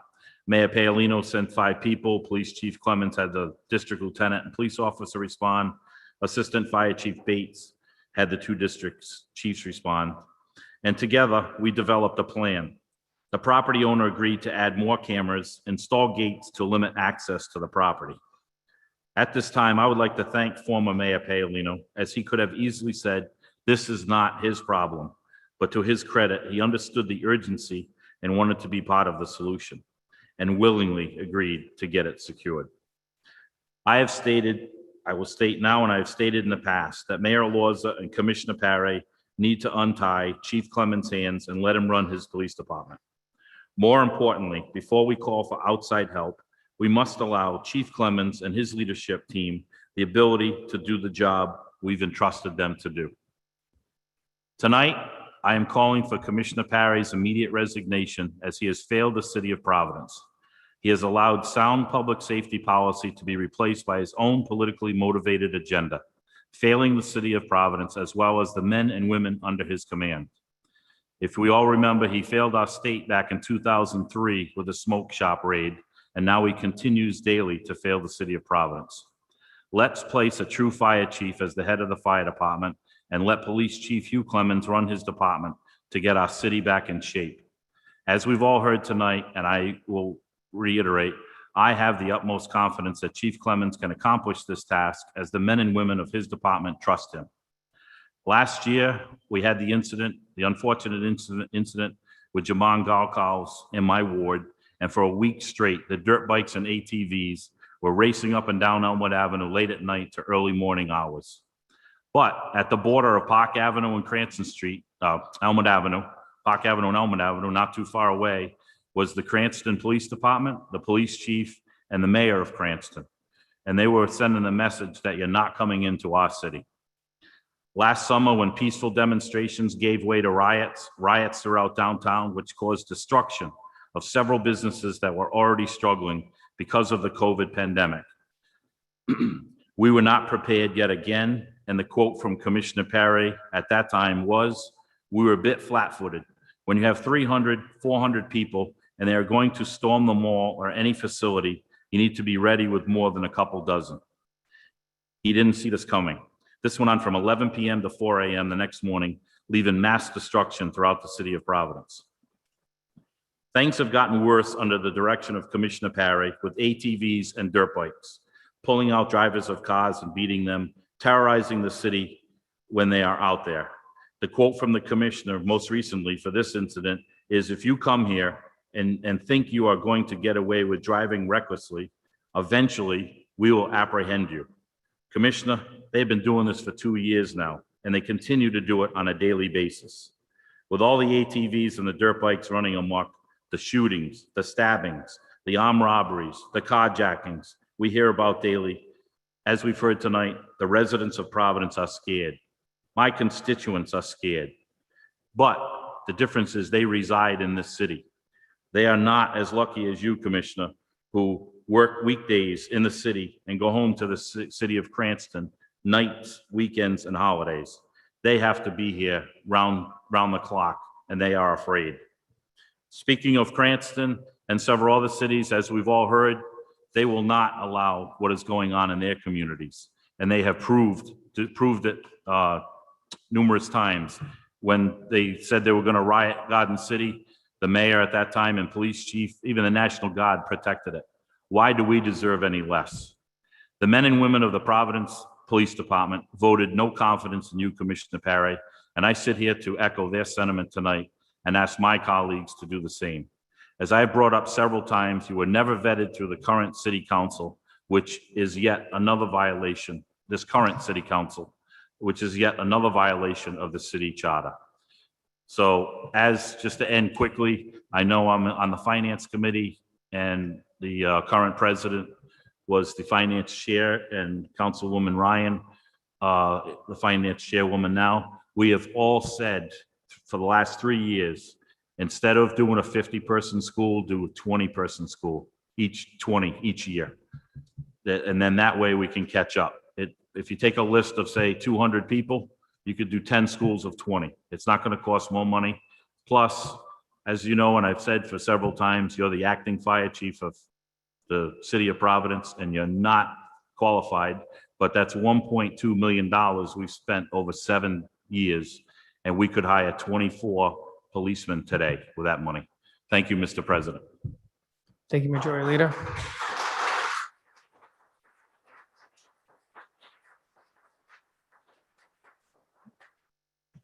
Thank you. Mr. Clerk, let the record reflect that Councilman LaFortune is present also. So noted. Councilman Goncalves, you have the mic, sir. Thank you, Mr. President. First and foremost, I want to thank the members of the community here, the members of the Providence Police Department for all that you do to serve our communities. My heart also goes out to the families that have been recently impacted. I want to thank Chief Clements. Thank you, Commissioner Parry, FOP President Mr. Amond, Mr. Huntley, Lieutenant O'Brien from our district, and Lieutenant Default in our district also for their leadership and the important work that they do in the city. I also called for this meeting because many of my constituents do not feel safe. I also grew up in my ward, and I personally would like to put politics aside and think about real sustainable solutions that will keep our communities safe. This isn't about slogans or ideologies or demonizing our police. This is about solving a real problem. That's the recent violence, the gun problems, the ATVs that we're experiencing in our city. People are literally dying. People are afraid. With all the tension that we're experiencing nationally and locally around policing, we need to bridge the gap. And ultimately, I hope that we can work together on real, robust solutions to address this issue. We have to get it right. And we appreciate your expertise and experience in policing. And from your perspective, what more needs to be done? We've heard a lot tonight. But in your opinion, to strengthen the relationship between police and all the communities that we serve here in Providence, particularly our communities of color who may feel a lack of trust in policing right now, what do you think needs to be done better to strengthen the bonds with the community and the police? And if you can elaborate on specifics, whether it's implicit bias training, cultural competency, diversity in your ranks, to ultimately build the trust that we need to see in our communities. I think you've touched directly on it, Councilman, and thank you for the words about the Providence Police, but the recruitment efforts that we've had in the Providence Police Department, I identified 164 in the schools that have graduated, 101 of minority status. This present academy, 4930 of minority status. That's become a focus, a focal point of the command staff and the commissioner of this police department to direct our attention towards making the men and women more closely reflect the demographics of the city. That's important. Number two, training. People think that police officers are extremely well trained to a high level. And quite frankly, with the burden that we have with chronic addiction, homelessness, mental illness, it quite simply isn't true. We are not trained nearly to the level of trained clinicians. However, that burden has been placed squarely at our feet, has it not? And that being said, I think we've done it to an extremely effective level over the years. You look at the incidents. We look at all these incidents that we're involved in, whether it's respond to the scene of a mentally disturbed person, respond to a disturbance, respond to a man with a gun, all of those.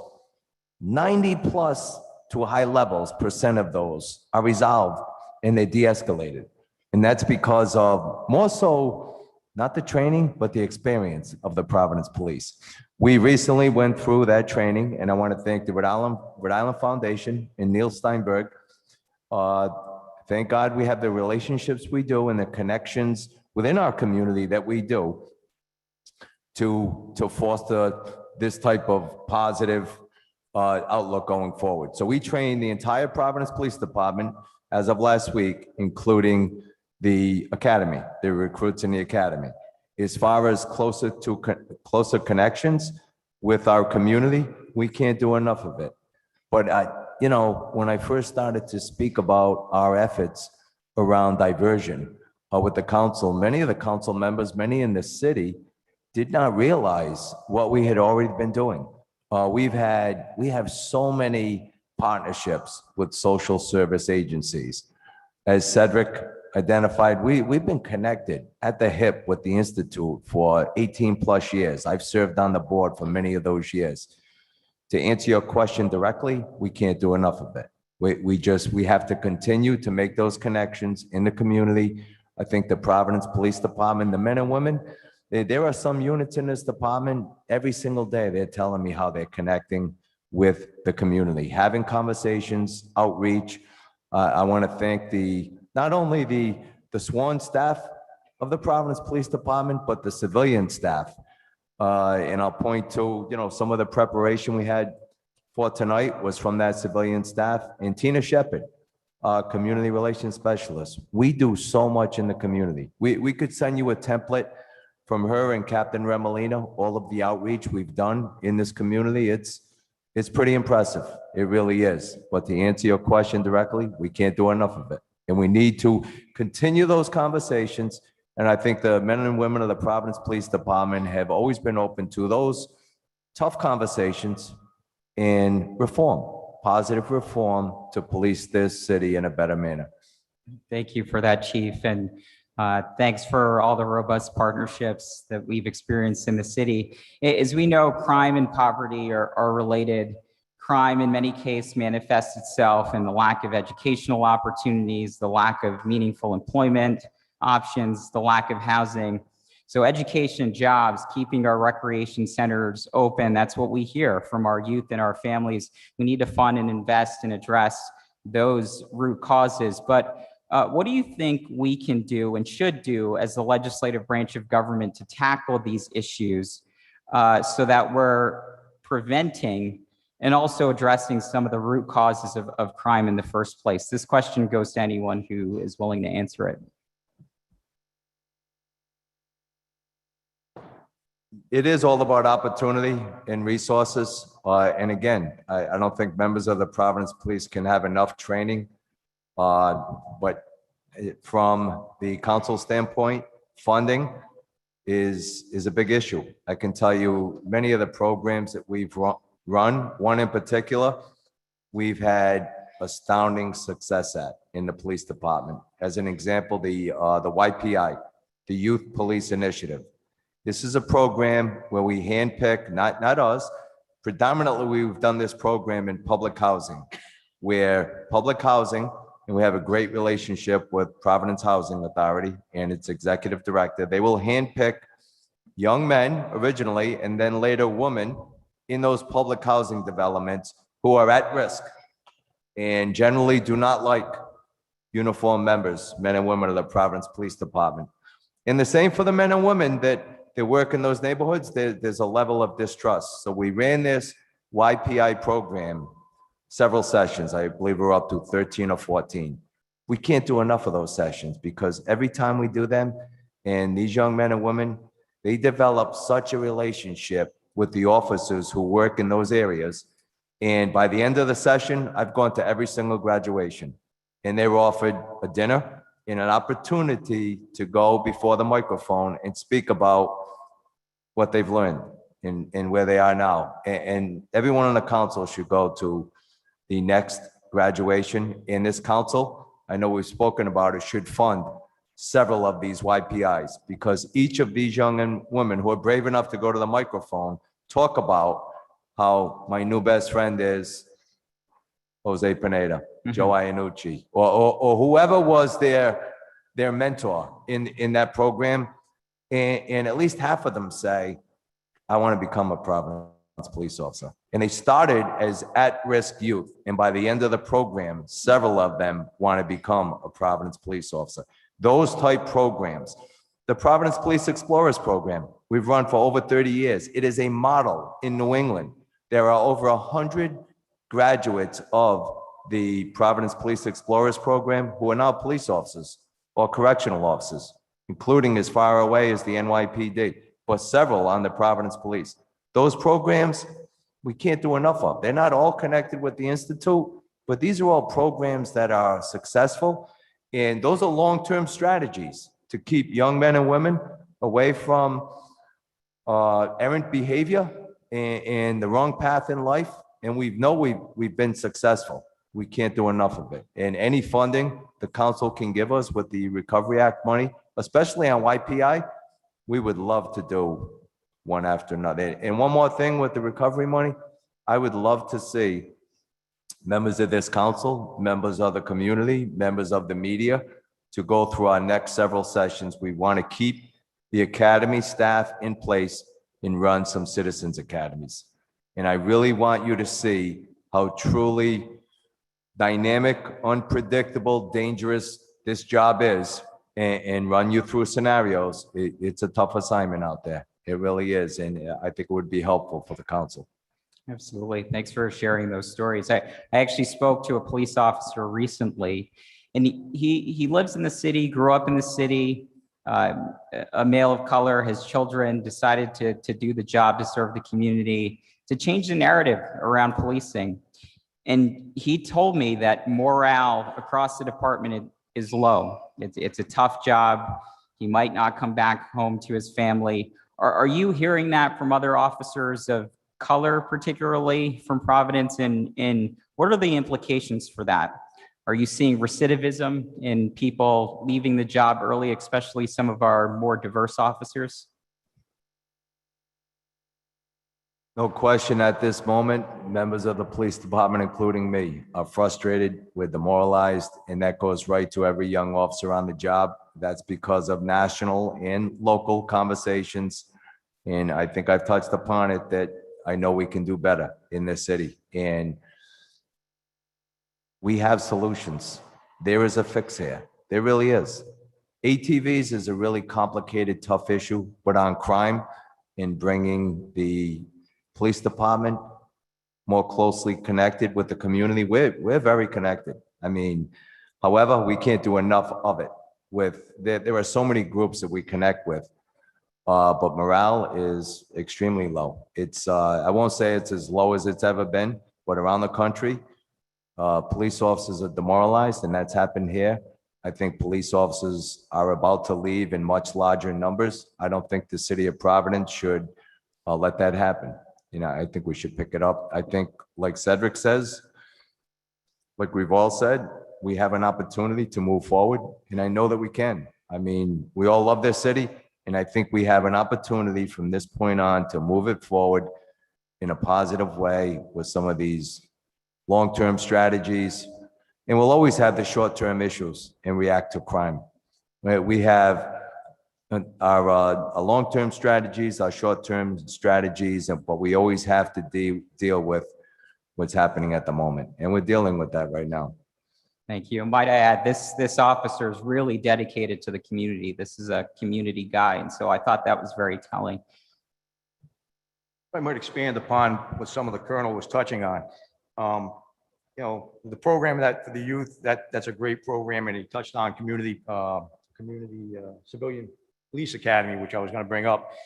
But I would also task, you know, some of the council members, if they'd like, to go along on a ride along with officers for several days so they can see exactly how the community and the you know, officers interact with each other, and to see the behavioral patterns between both.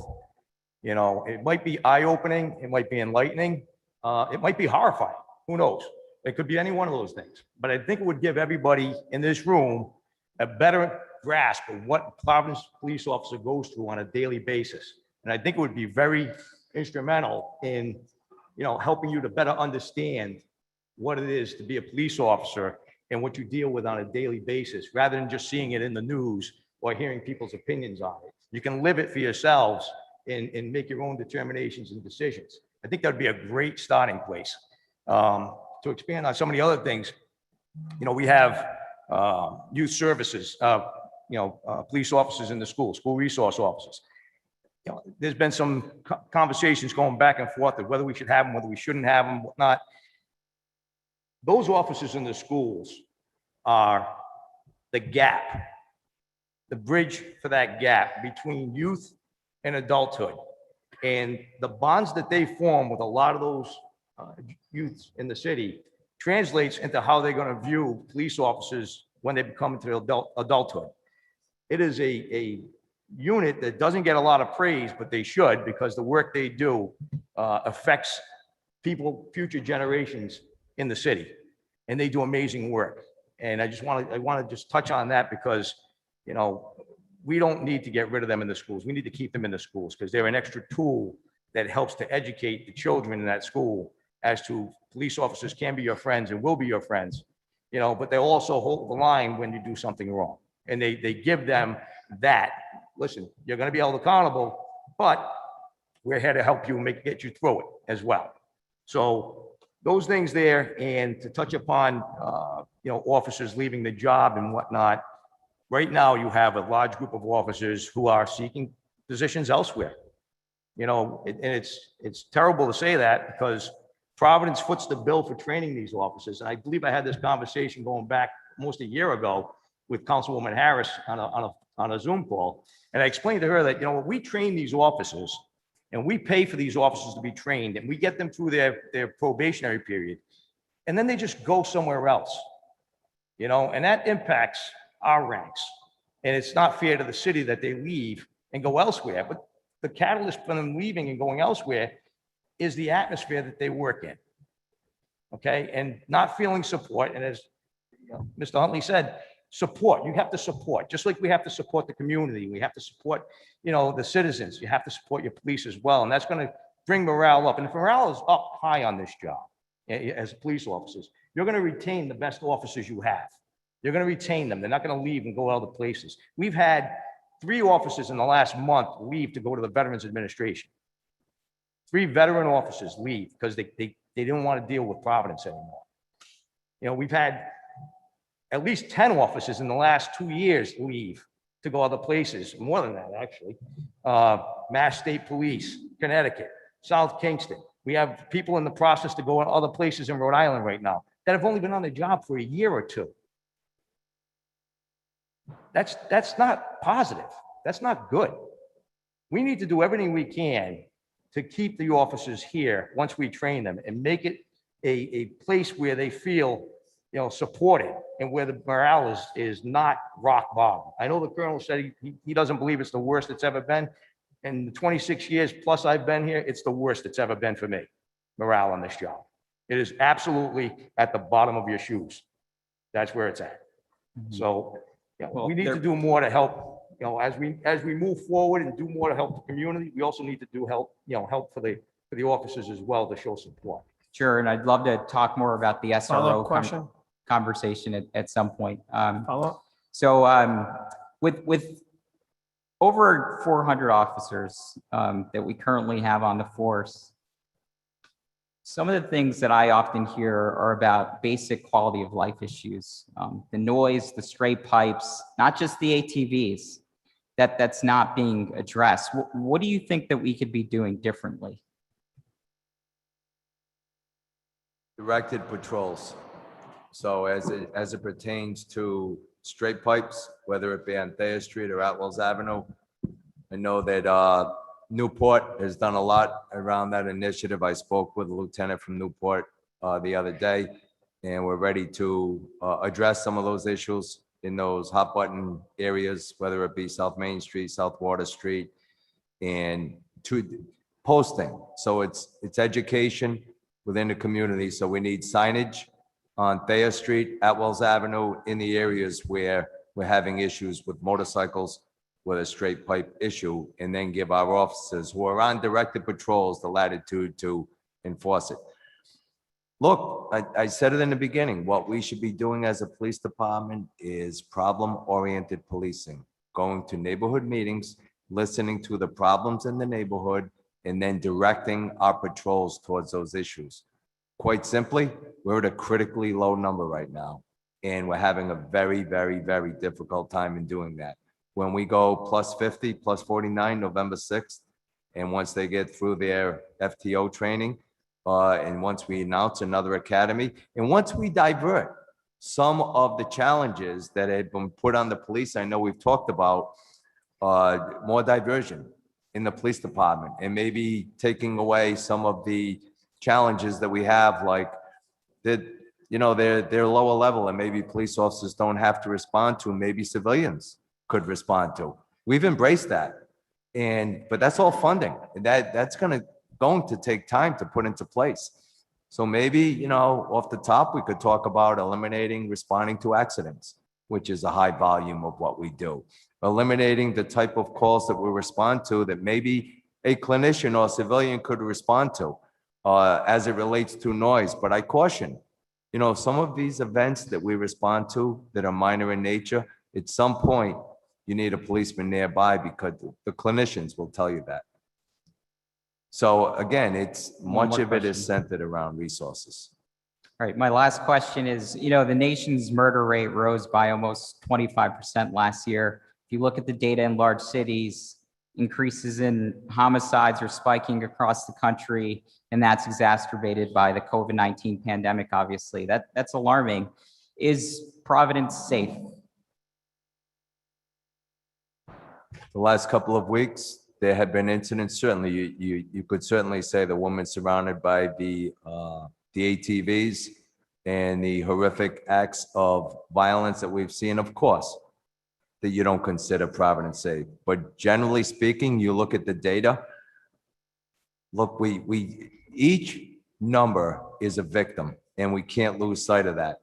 But big picture, look at the data, look at the month to month, look at the 5-year average. Providence can be a much safer city, but in general, the data will show you Providence is a safe city.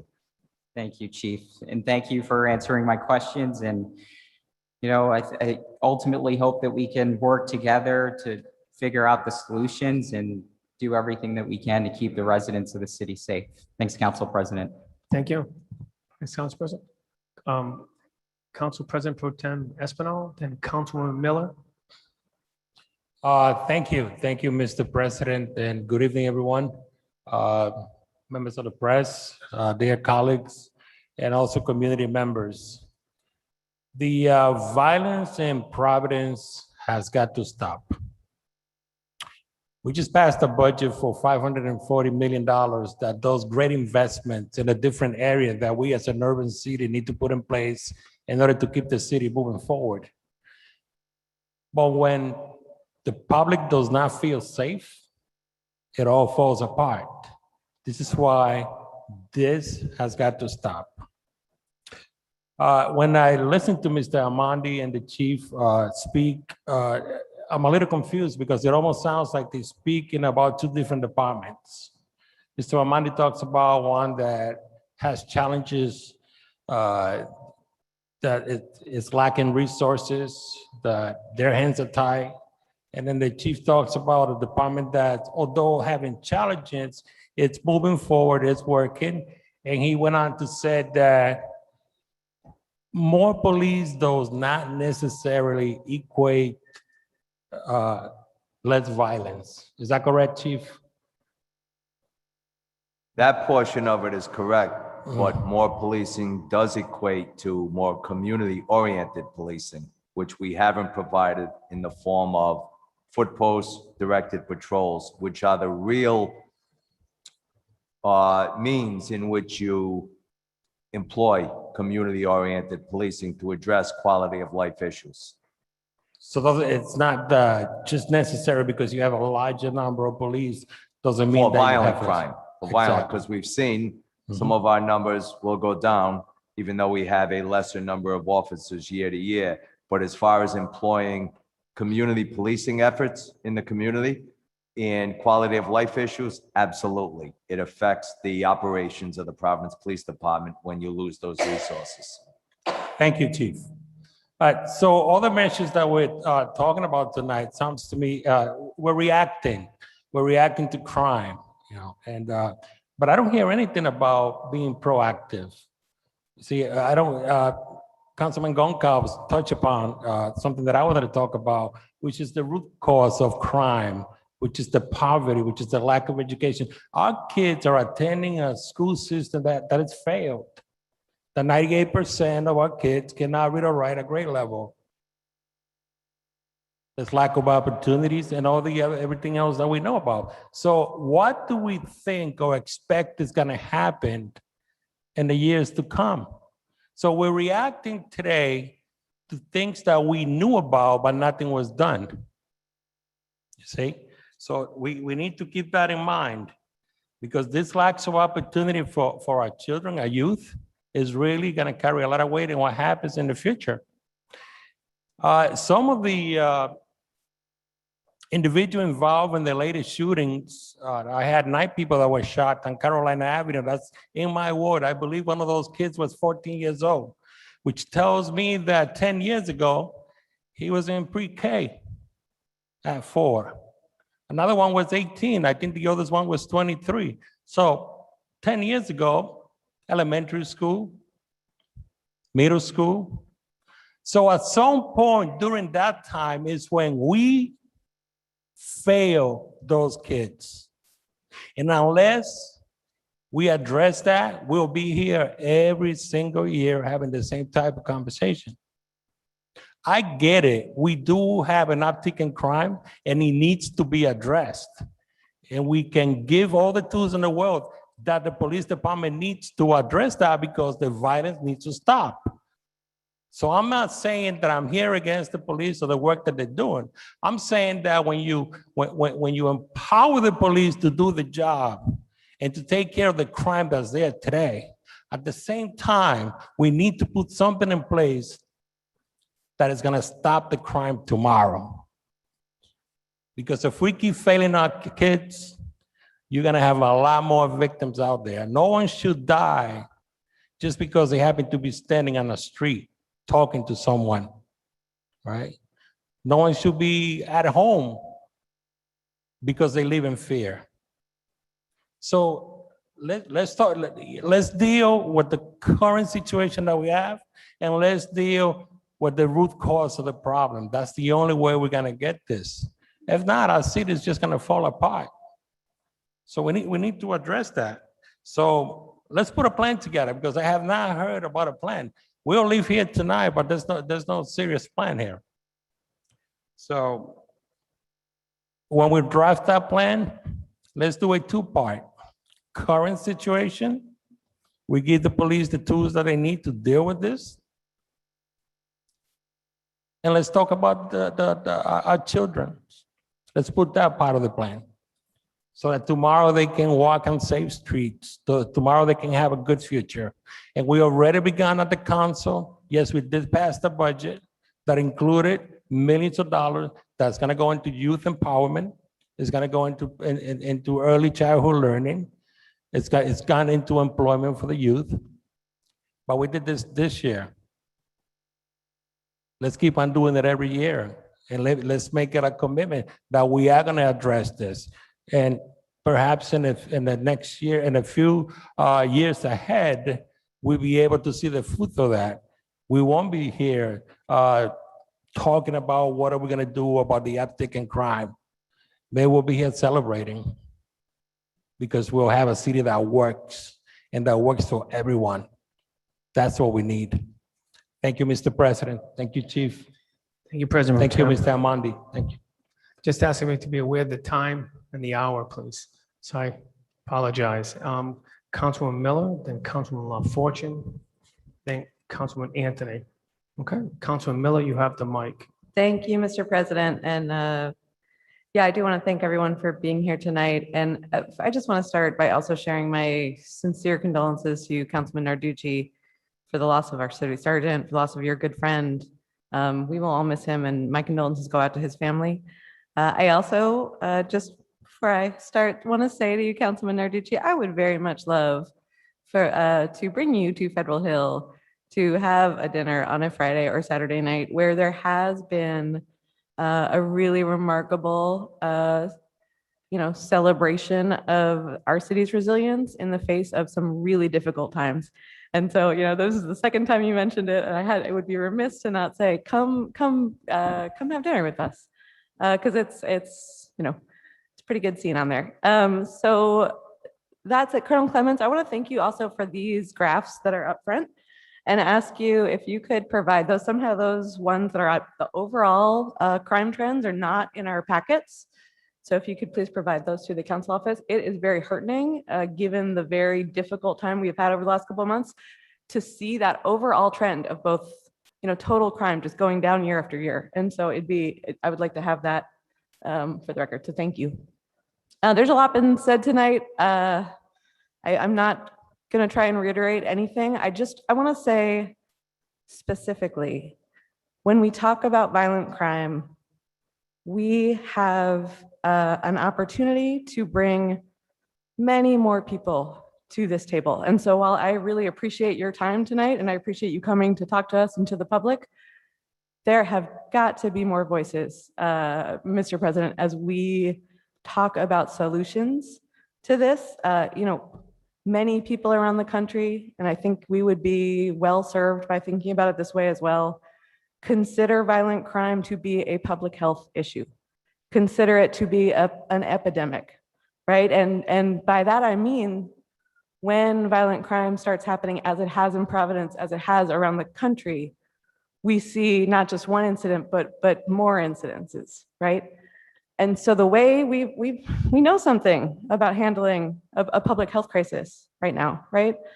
The way that we counter that, the way that we engage that, the way that we take it on is by engaging the whole community, is by very much by engaging the people who are at risk of engaging in violence or other behaviors, people who are at risk of recidivism and potentially re-entering the criminal justice system.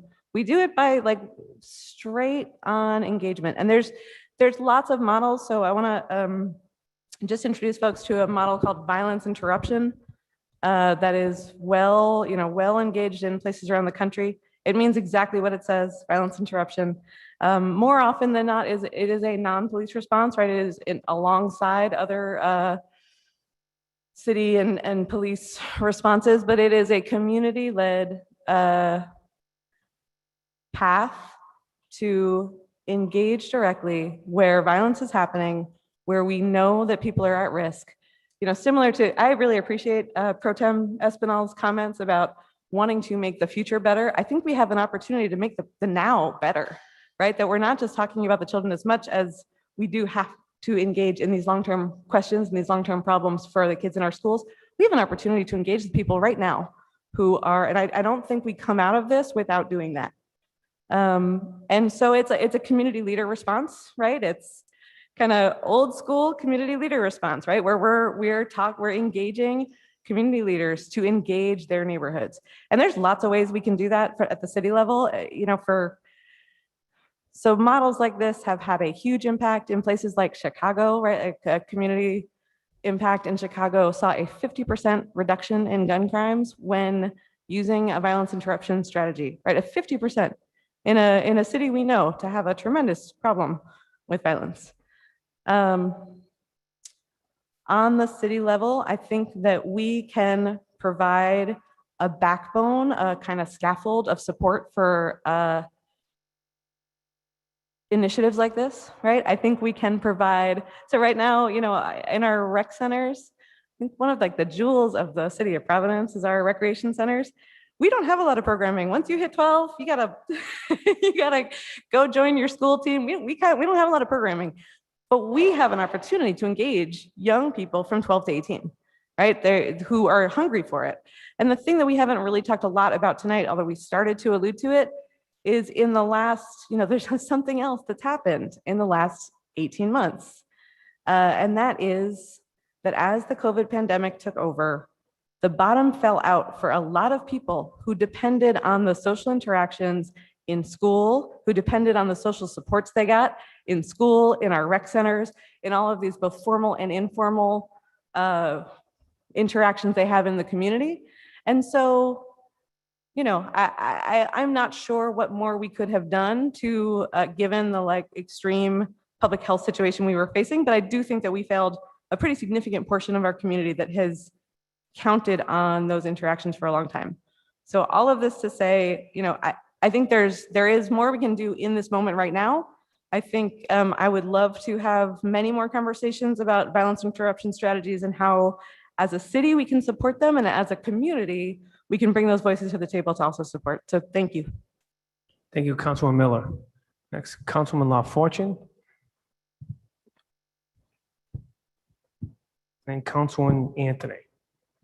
Thank you, Council President. I too want to express my sincere condolences to our beloved sergeant's family, as well as to Councilman Narducci. We all know that the sergeant, he would go above and beyond in his duties, and he truly served all of us on council. So this is a great loss for all of us. And thank you for recognizing him. I also want to thank the commissioner, the chief, FOP president, Amond. I've had the pleasure of spending time with all of you.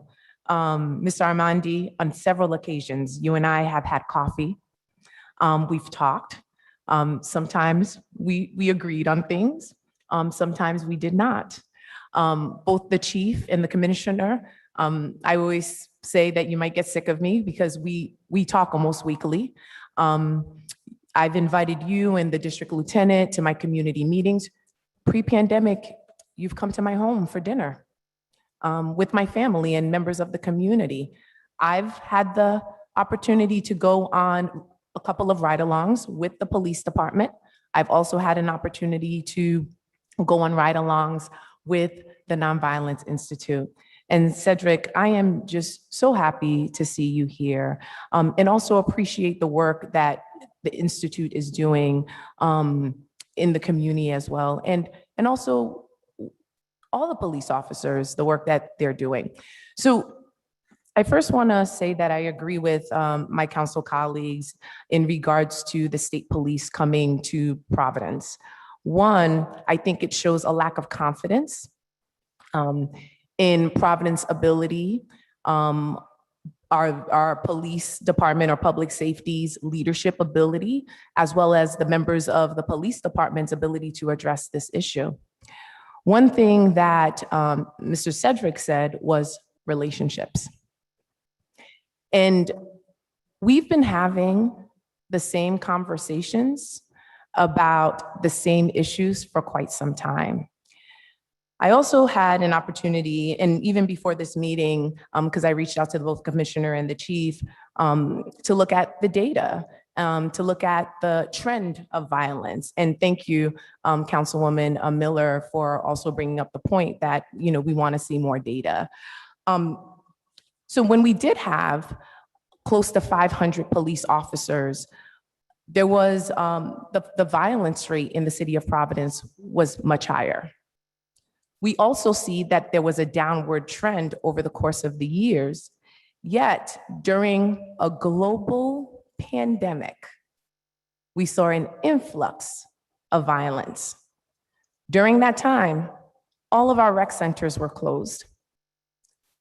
Kids were forced to learn from home, so they weren't going into schools. And in fact, I spoke with teachers. Some kids weren't present during the Zoom meetings. And then when we started transitioning back to the classroom and with the alternative schedules, the older kids, a lot of them weren't coming to school. These classes were empty.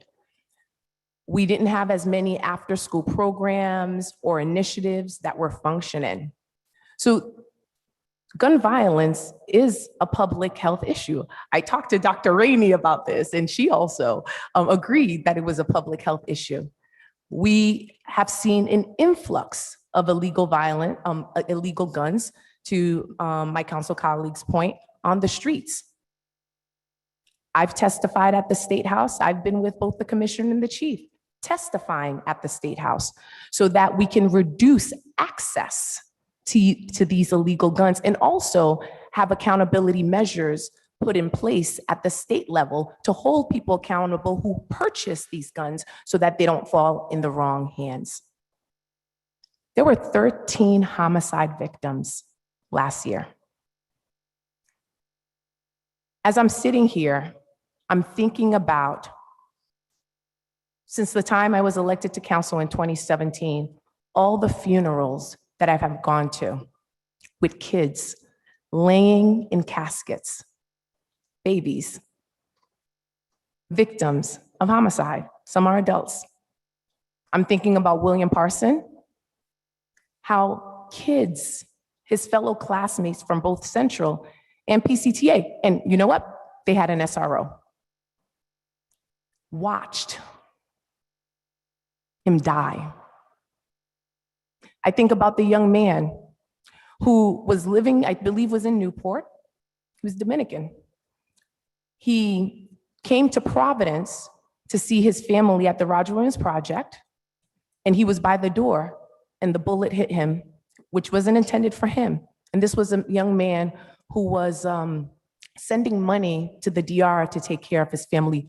Beautiful, beautiful young man, beautiful. I think about Tatiana Francois, although she didn't live in Providence, she lived in Cranston. Her family church was in Providence. She did a lot in Providence. She was shot and killed in Pawtucket. She was my daughter's Sunday school teacher. All she was doing was sitting in a car talking to her cousin, and she lost her life. I think of Maya. I went to see her family last Monday. I also went to the wake. And I remember talking to her father, and he said, she's right here in the casket, and I still cannot believe it.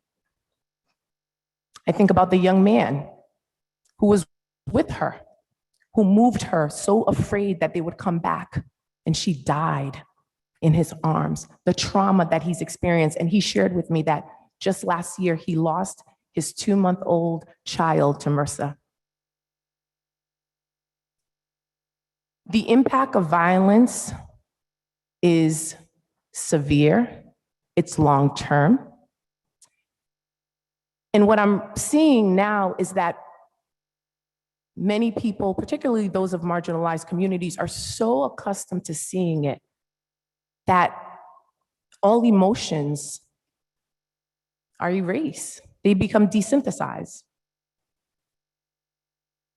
I've spoken to the chief about even the impact on police officers. Officer Verdi shared with me how hard it was because he was familiar with the family and how difficult it has to be when you have to go respond to a violent crime. And when you look at the person, the victim, and realize that that person could be your own child. That has to be difficult. Councilwoman, I just want to remind you. I understand. I understand. And everyone else, there's a bunch. Hold on a second. Mhm. I just want to ask, if you have some questions, could you please? I do. Thank you. There were many people who had I statements know. before. I just want to also have my fair share. I appreciate it. Thank you. I'm trying to be fair to everybody. It's getting late in the hour. We have other Thank, councilmen. we've Just been here getting- for a long time. Thank you very much. Thank Just you. ask if you have So- a question, please ask. Thank you, President, but I'm going to finish my statement because we've allowed other people to do so with all due respect. So thank you for that. Because guess what? I know what it feels to lose someone to gun violence.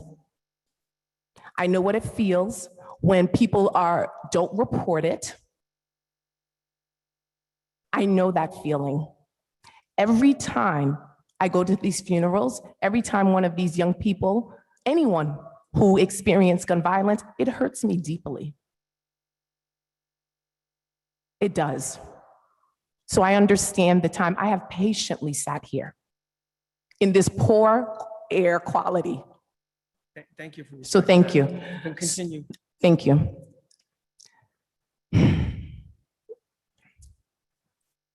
So just going back to the point is all of the contributing factors, people mentioned it, the lack of investments in our schools are underfunded. Many of our rec centers are closed or falling apart. In fact, I went to the Elmwood Rec Center. No one has invested in it for how many years now? Southside, a couple of years ago, flooded. Billy Taylor, part of it. There's mold.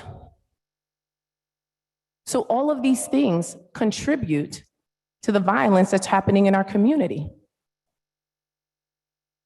So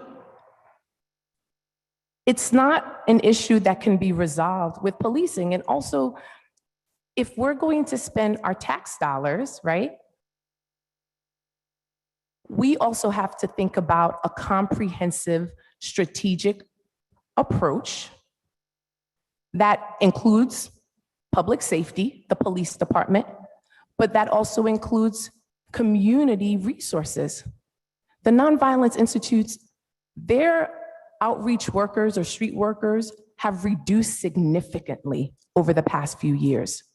There are programs right now like Princess to Kings, which was developed as a prison divergent program. You have Oasis International. You have Pastor Howard Jenkins started the Alternative to Violence program.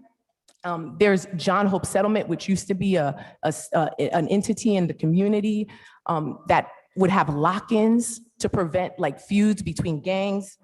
There are programs that Mr. Santos with the Chad Brown Association that is mentoring our youth. None of them are here.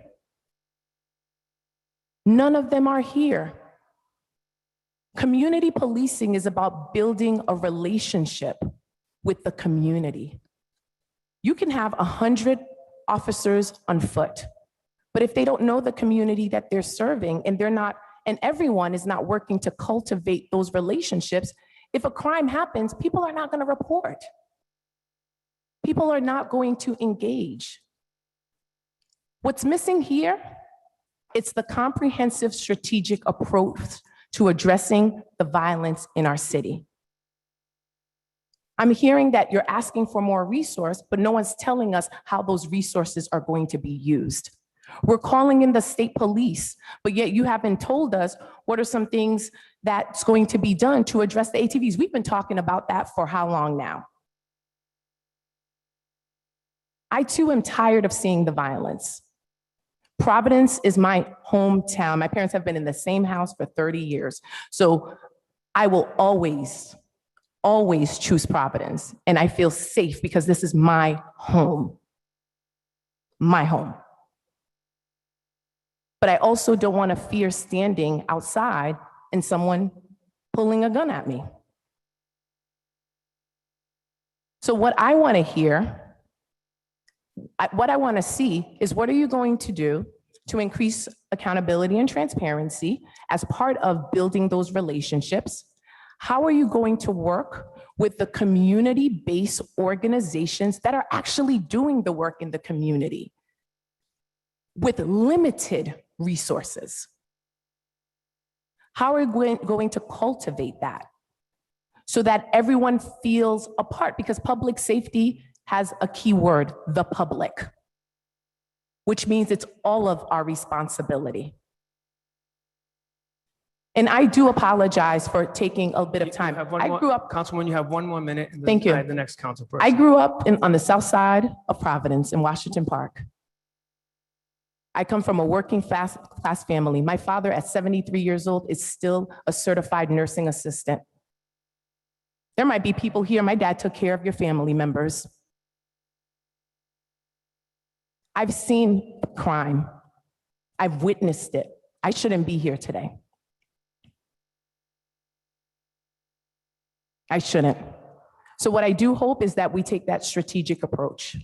And yes, support public safety, but also support and invest in our neighborhoods, in our community, because that's how you're going to address the problem. And I do hope that you can share the data and information that I requested. Thank you, Councilwoman. Next, Councilman Anthony.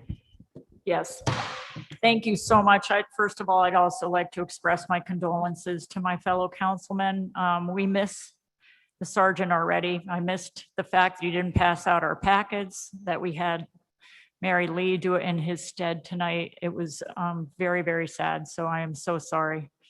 I'd also like to thank the commissioner, the colonel. I'd like to thank President Amond and Executive Director Huntley for your comments tonight, which I think have been very, very helpful.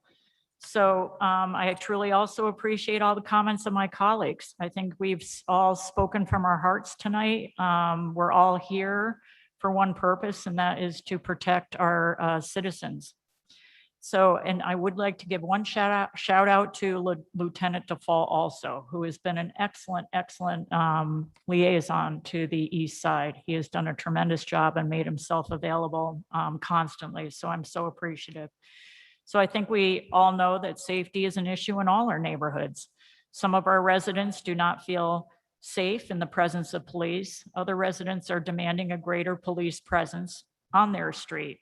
So the question we're trying to address tonight is, how do we do public safety? And so I think we've had a lot of really, really good comments tonight. How do we work together to make our communities more peaceful and more equitable for everyone? So I really believe that we have the right people tonight here speaking. Colonel, I believe in your leadership. I appreciate what you've accomplished. What I've heard tonight is that what I was most concerned about is making sure that we were being responsive to our citizens in terms of police reform. I understand and appreciate the need for more officers. I have supported the police contract. I supported the current academy. I look forward to the graduation date on November 6th. My concern was the allocation of money for the recruiting the next academy without having discussed positive reform. And what I learned tonight from you is that you're already doing positive reform. You're starting it. I've heard tonight that, you know, we have a more diverse academy. We have you would like more police training, which I think is so important. You welcome more opportunities to divert police from non-criminal matters. I mean, these are all things that we have been talking about in terms of police reform. So I know that we have the right person in charge. I think we are going to work on these and be a better city for it. So I really, really appreciate all your efforts. And Commissioner, I appreciate yours too. I have a very, very quick question, a couple of follow-up questions, just so my constituents can better understand. Of the 404 police officers, I'm wondering how many are deployed at one time in the city, if you can answer that question. It's a complicated answer. We have a minimum manning provision within the CBA, but that is for patrol officers only. So during the daytime, the number is smaller than at nighttime, but the highest minimum manning number in the city is 27. So we have 32 car posts in this city.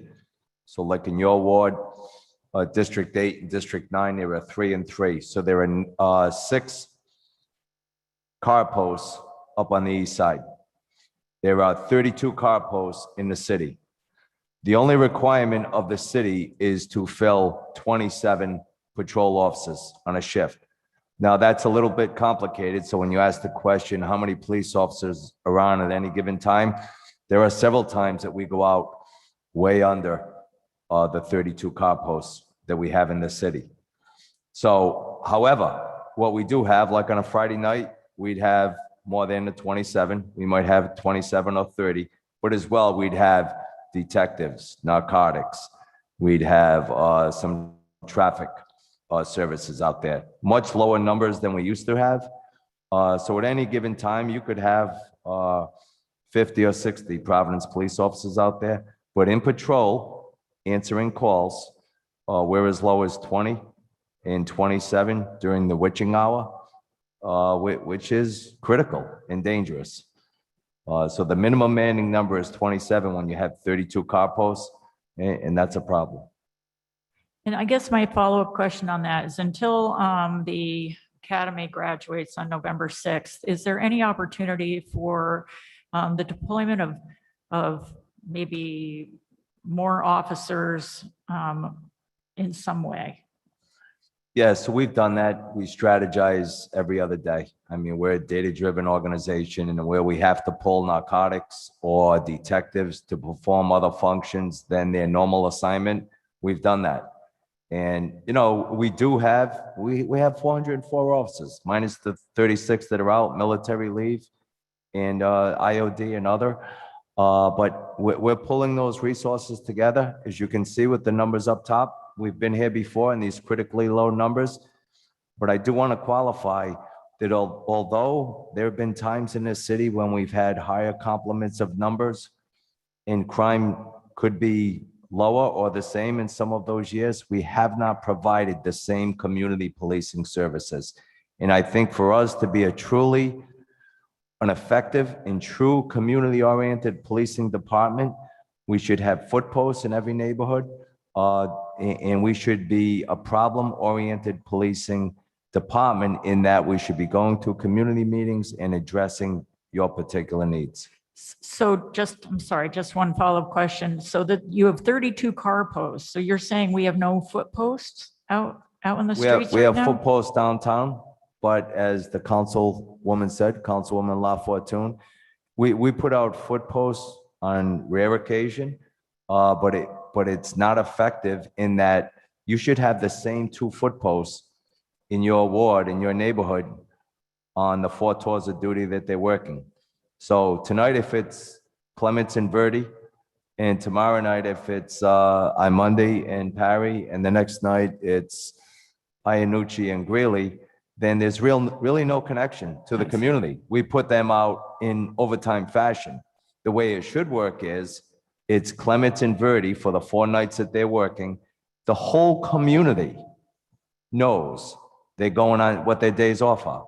It became so effective that even the criminals knew what our days off were. And we would utilize overtime to throw them off, to show that, all right, they know we're off Thursday and Friday this week, but we'll have directed patrols. Everyone knew when they were working, everyone knew their first name, everyone knew how many children they had, who their children were. That's effective. And that addresses the real comprehensive needs in the community. And lastly, I'll say, look, all of these challenges, we're all spot on. And every time we spoke about our successes at press conferences, including our accreditation and all of we always ask our partners to stand with us, to be part of the celebrations. But this is a shared responsibility with the challenges that we have now, and the challenges Councilman Espinal spoke about. It's a shared responsibility. We will never be able to arrest our way out of any single issue, and we know that. And that's not our intent. It's a shared responsibility. May I ask one more question? One more It's question, just on the Councilman Anthony. motorcycles. One more not gonna- question, Councilman Anthony. then, Yeah, I'm just not Deputy going to Majority talk Leader about Harris. ATVs. I just wanted, because you've answered those questions, and I appreciate that there's a strategy that you can't share, but that there's a strategy on ATVs. But I would like to know on motorcycles, the noise modifications that are being made on motorcycles. Why is it that our car post or police officers can't pull these motorcycles over and ticket them? Those, we can, and we have, but to really target the volume, like in certain areas, years ago, it was Thayer Street, and we had an initiative that truly targeted straight pipes and motorcycles maliciously revving their engines. I know occasionally it's become a problem on Atvs Avenue. I just last week spoke to our detail officers on Atvs Avenue. They said they really haven't encountered it in a big fashion, but I've heard from residents up there that they have seen it. So I think what's helpful in everything that we do, again, we're not going to arrest our way out of it. We're not going to summons our way out of it. We need signage. We need education at the top of the street, the bottom of the street, to cite the law. Those with straight pipes and maliciously revving their motorcycles in a short message. And knowing that when we go up and we measure their pipes after we've seen and we've heard the loud mufflers, that they're going to be cited. So it's like we did with the speed bumps in India Point. That became effective as we addressed the drag racing. That was a successful operation. And we can do similar with the straight pipes and the motorcycles. Look, we're never going to stop every single one of them, but in the real hot pocket areas like Thayer Street, Atvs Avenue, in other areas, we can address it. Thank you. I appreciate that.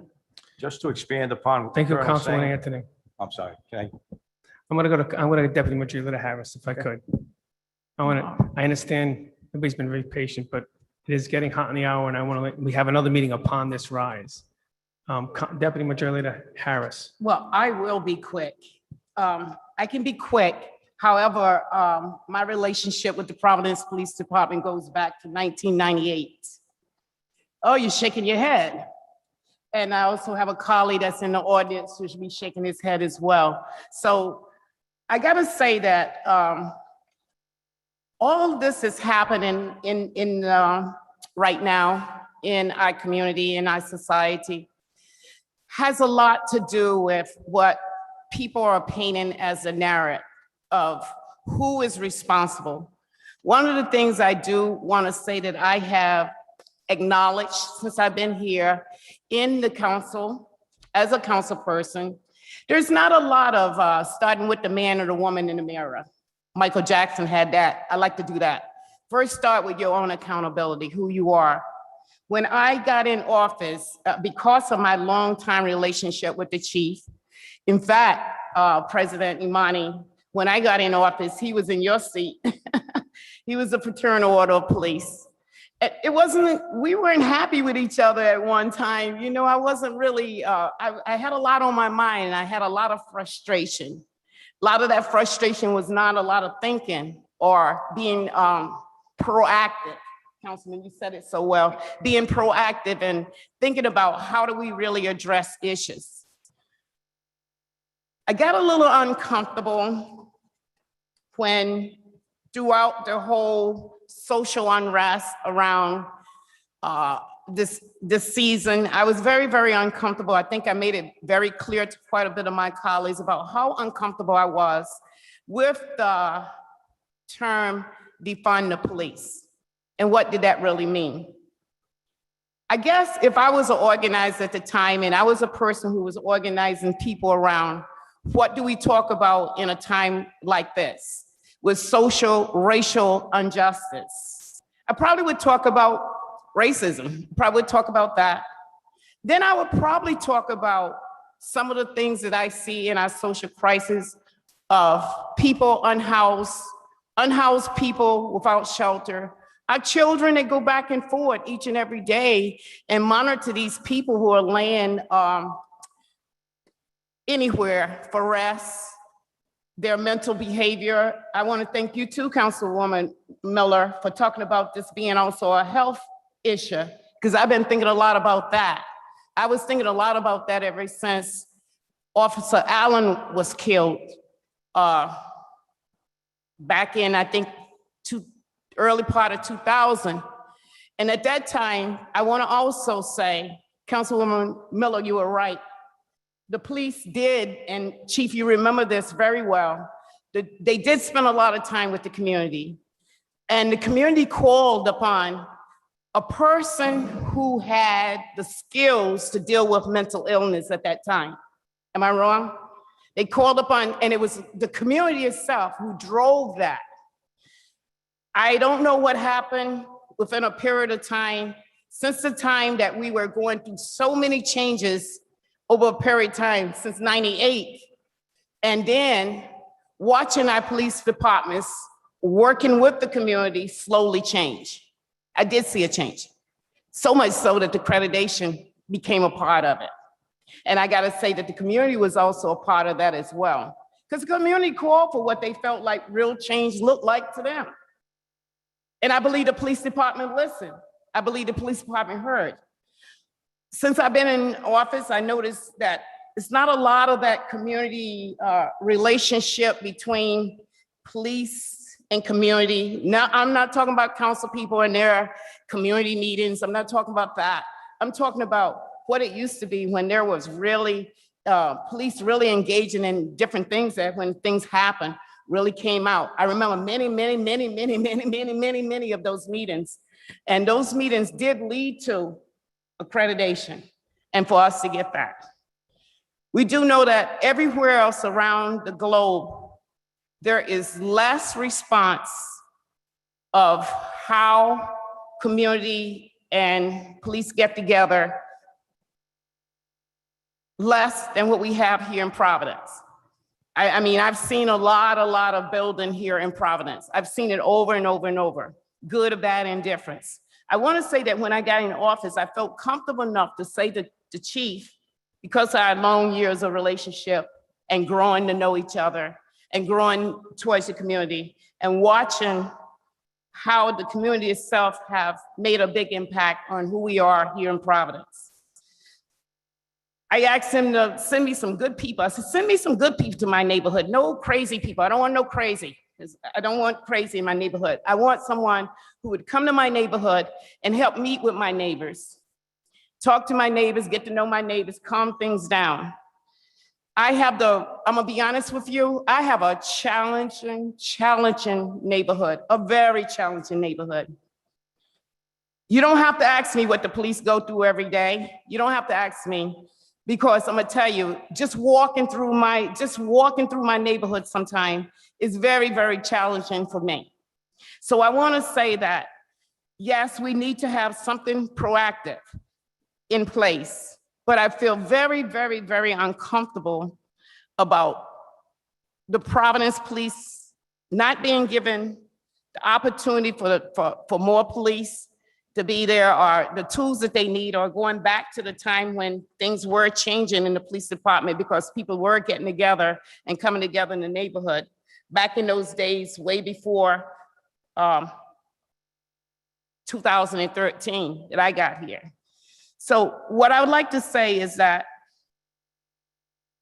if in my neighborhood, and just me speaking on my behalf, and this is my humble opinion, with the state police coming, and I know many of you feel like that's the answer, no more violence. Once they come, those ATV bikes, maybe they'll chase them, I don't know. I don't know what the situation will be, but I do know that it will probably cause more and more frustration, problems, and worthy for me, simply because the average Mr. Joe, who has a broken tail light, that maybe my lieutenant already know who he is, know the man is a hardworking man, but probably got kids and probably can't afford that tail light, will not stop that man. But I do know that I will be getting more and more calls from my constituents because of the fact, somebody said it early, Where there's poverty, of course, there's crime. But yeah, we're in a position right now, we can fix that and we can do it together. I like the whole conversation around the collaboration, working together. I like the idea of us thinking about it together and not just saying, okay, this is fix all. Get the state police here, you do your thing, and that's it, we off the hook. No. I think there's a lot of things that we could do even better ourselves as council people. And that's my humble opinion. I've seen this stuff over and over play out. I've been around a very long time. I've seen when people get together and work together, especially here in Providence, where we all know each other. You might not know Joseph today, you'll know him maybe by tomorrow, because that's how we are connected here in Providence. So, Officer Joseph, talking about him, he's over there, I've seen him, that's what I'm talking about. All right, and I think right now, there gotta be a little bit more thinking about exactly what do we expect and what you expect of the other police when they do come into our neighborhood. Is there gonna be even more backlash? Because sometimes people get mixed up who's stopping who. I remember one time when the state police was here and I had to say to people, no, that was not your municipal police that stopped you. You know what I mean? So we just gotta be clear that we're not causing more harm. To every action, there's a reaction. I just wanna leave it at that. I know we done talked all night and I just had to get that out. Thank you. Thank you, Deputy Majority Leader. Councilman Vargas. Thank you for being here.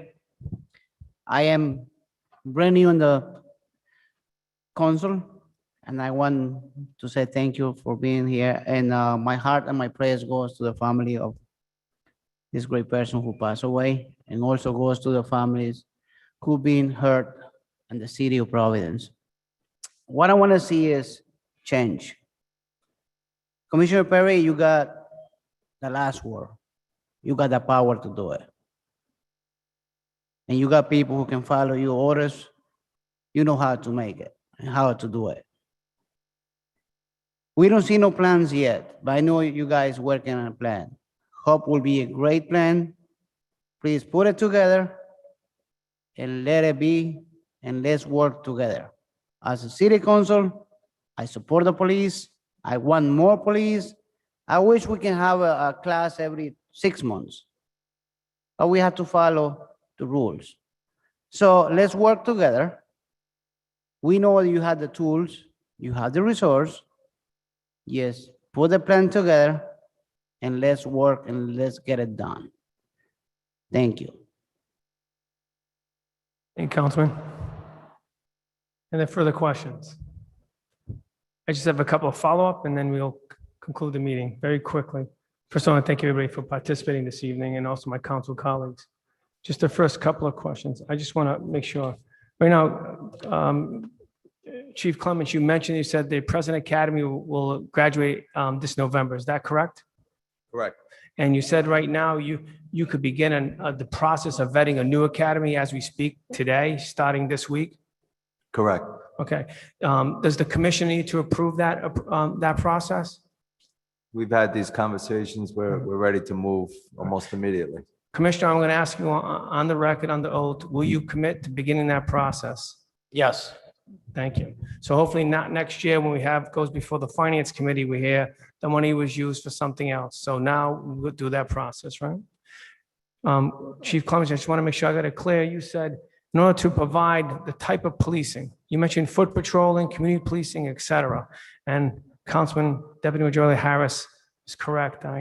That's when I met her way back when, and it was all about that, bringing back, actually creating community policing, right? You said that to a minimum that you need at least 450 officers. Is that correct? Correct. Presently, you have 403. Approximately 30 of them are on IOD or military leave, which means you're down to like 370. Approximately. So that's yes. where we are right now. Okay. And so therefore, you cannot create the type of community policing I can tell you, at least from my constituents, and I've been going to the neighborhoods also, I've been demanding, which is creating, and I'll get into the definition. This way I don't have to. It's called the ability to understand and share the feelings of another. Community policing is about empathy.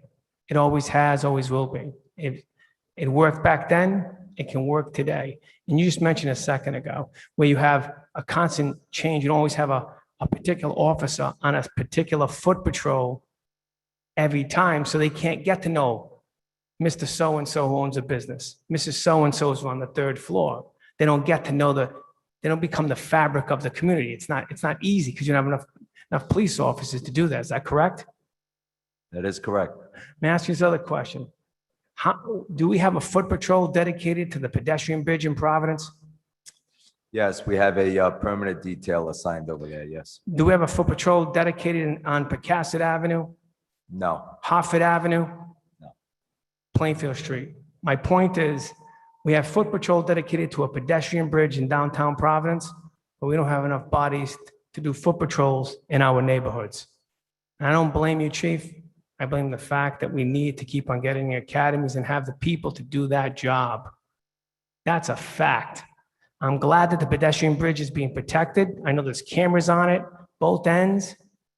I know there was a public outcry because ATV riders are going up and down the pedestrian bridge. But meanwhile, in my neck of the woods, New Connecticut Park, we all read about it. We had a family get injured because of the ATV riders. So I'm glad the pedestrian bridge is safe, but I'm not happy the fact that our neighborhoods are not. That's the reality. What I am concerned about is this.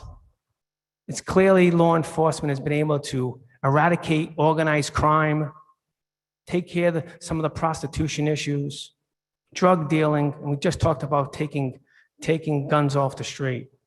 But we seem to be vexed on this criminal crew of the ATV riders and not able to put a true concrete plan on how to address it. I don't have the answer, but right now I'm looking for the answer. And I really need to know what that answer is.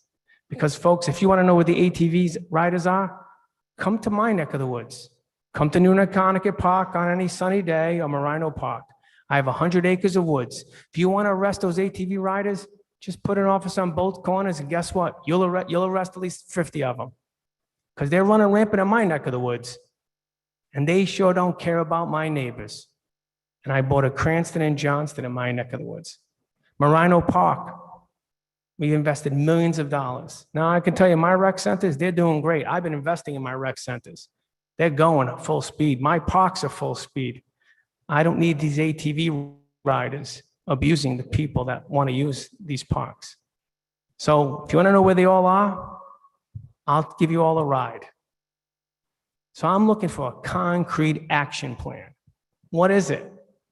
We need to give people the assurance that we're really going to take this serious and then we're going to turn it around.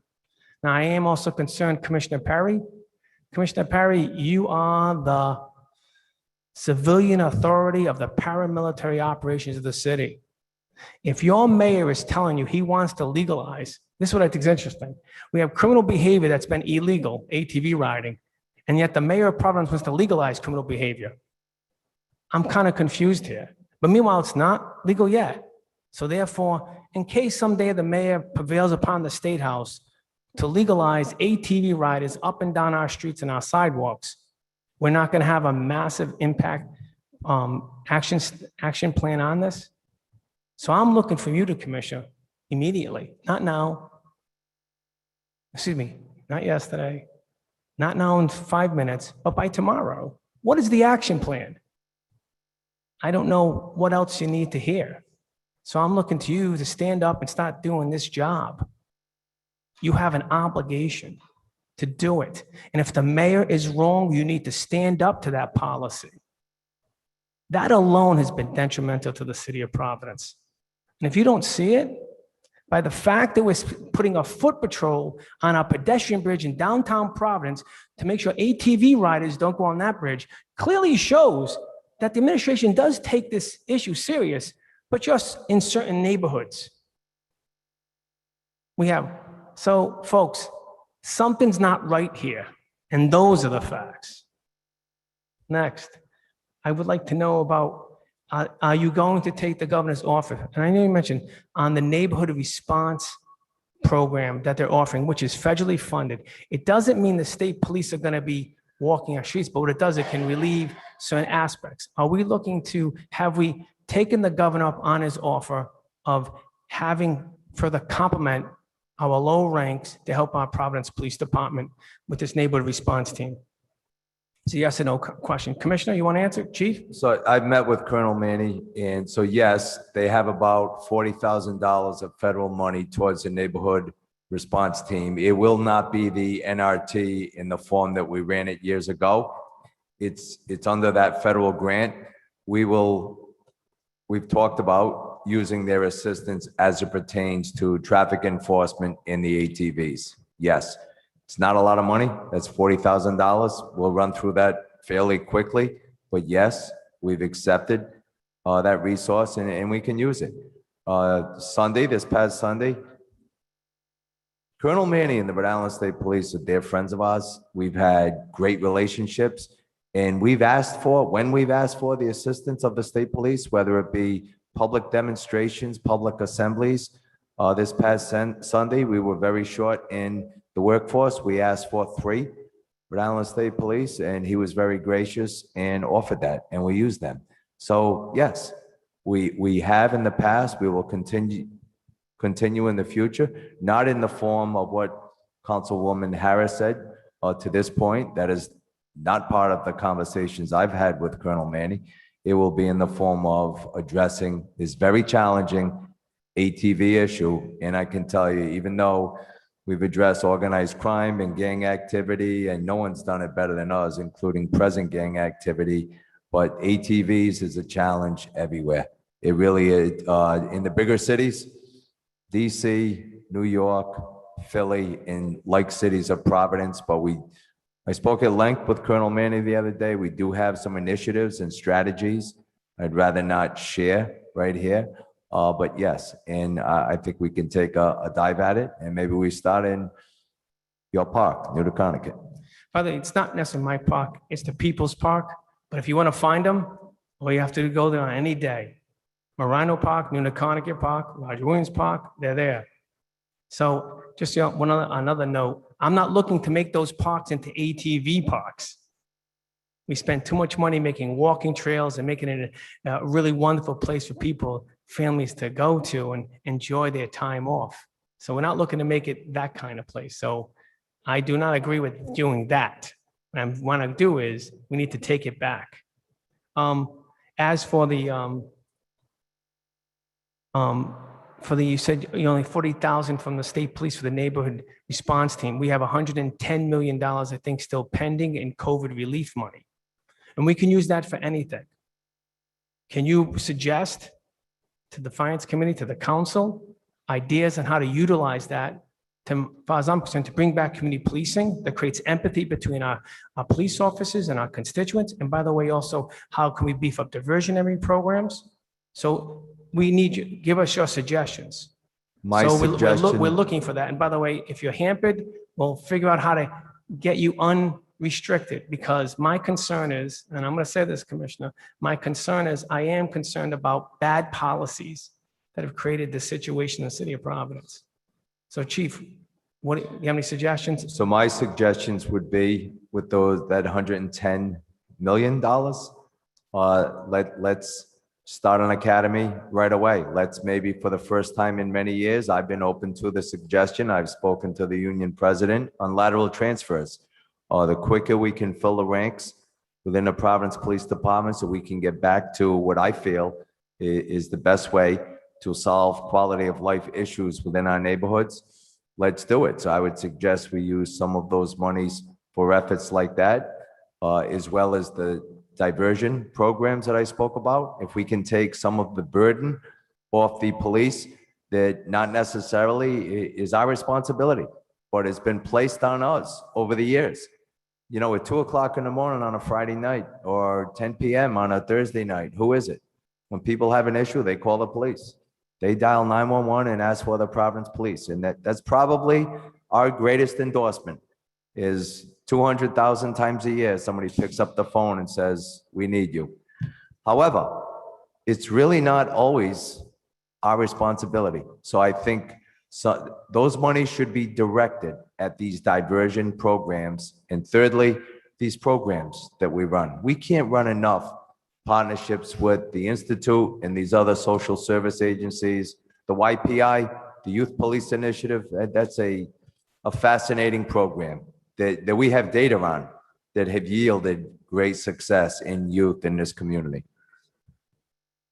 So, Chief, could we prevail upon you to put together a true action plan on how to create a more comprehensive program dealing with bringing back, when I mean community policing, I'm talking about foot patrols and bike patrols and officers getting to know the community, being part of the fabric of the community. We're not just talking about officers in a car, how we can get that piece, and then also how can we, expand our diversionary program so we can go on both cylinders, right? We can start deal even more impactful on the social issues facing the city.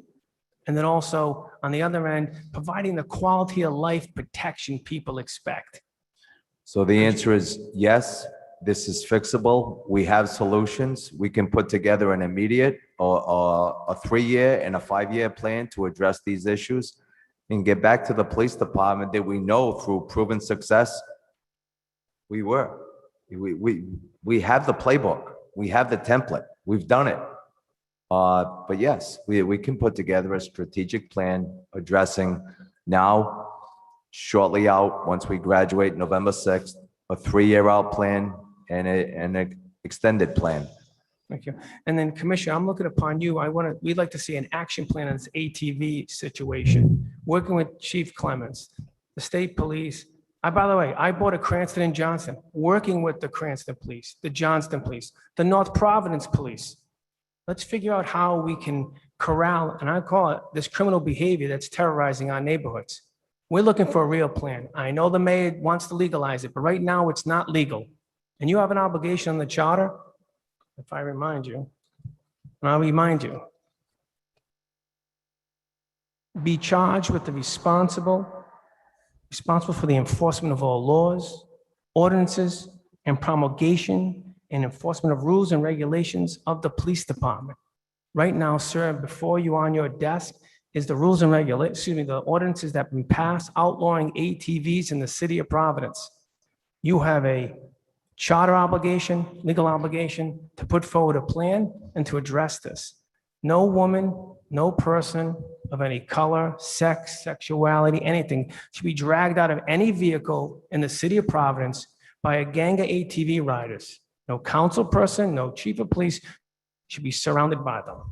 By the way, and they shouldn't be driving up and down like I see every day in front of City Hall with no one putting them in check. So we need something now. We need you to address it now. We need to give assurances now.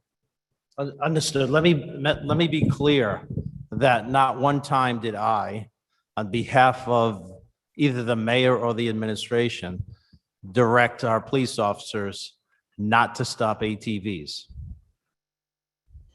It is illegal. It is frustrating that they do what they've done. And as I began, no one's more frustrated than everyone here because we hear the complaints and we see them as well. I hear you. I understand my authority, but I want to make sure that this council understands not one time were our police officers directed not to engage the ATVs or scooters, not to turn a blind eye, not to just let them go. It's complicated. One officer is not going to stop 10 ATVs, and they've attempted to, and they flee. And when they do it, it's at a high rate of speed, and it becomes dangerous. So I hear you. We recognize the challenges you have. We recognize the challenges you have, but the people of Providence deserve Understood. results and expect results. So Understood. the people the most frustrated are the people who do live in the city on a daily basis. The business owners also, by the way, and the Understood. visitors. We need to make people feel comfortable in our city. And I appreciate the crime stats. I want to say that. But I've said it, and I've been, Councilman Harris and I know been around a long time, Deputy Majority Leader. Statistics don't tell the truth tale. If someone does not feel comfortable in their neighborhood, in their home, on their street, it doesn't matter how many times you toast, the crime statistics are down. I saw numerous commissioners and chiefs of police say the same thing over and over again. And the public demanded a response to what was going on because they didn't feel comfortable in their homes. So we need to make them more comfortable. Providence is a great city. There's a lot of great things here. We need to make the businesses feel comfortable. We need to make our visitors feel comfortable, right? We need to turn it around. So you folks have the position. You need to put together a true action plan, and we expect to hear from like soon, tomorrow. What's the plan? What are you going to do? How are we going to do it? Let's do it. You're a state police officer.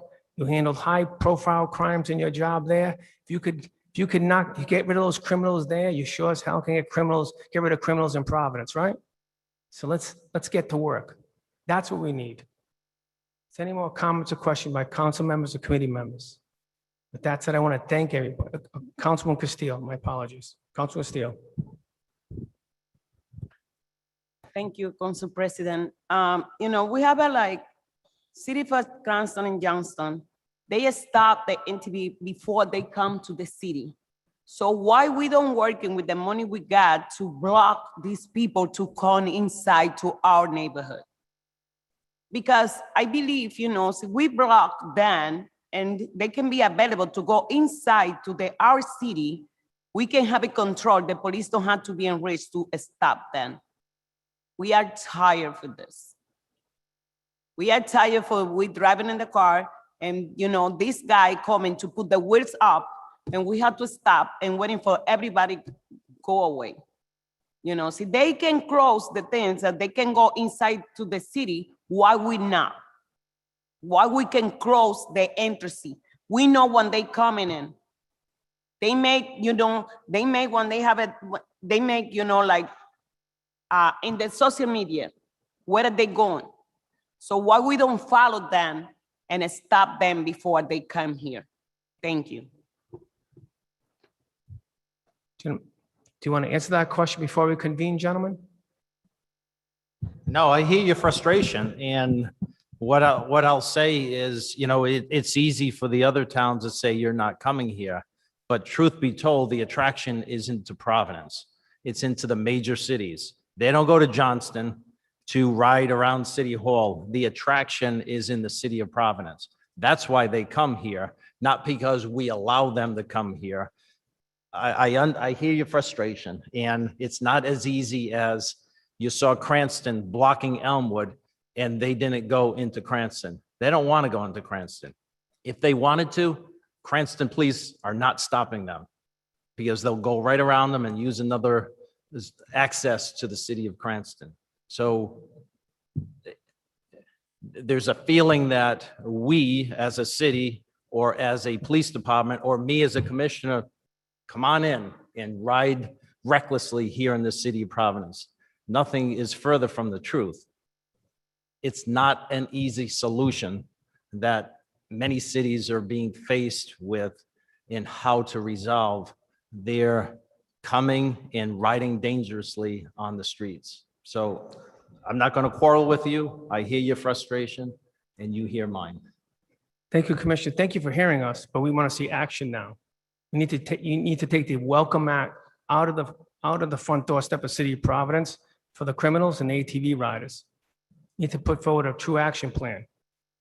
Enough of the frustration, enough of the why you can't do it. You want to know why you can. So with that said, any other further comments or questions? With that, we're going to make a motion to adjourn. I asked my council colleagues, we're going to do a 5-minute recess. Then we have the quick meeting upon the rise, and we'll go from there. Mr. President, Majority Leader Taylor. motion to adjourn in memory of retired fire dispatcher Fran Sweet, retired firefighter Michael Brown, and our beloved City Sergeant David Tassone. Second, Mr. President. Motion by Majority Leader, second by Deputy Majority Leader Harris. If we can all stand for a moment of silence, please.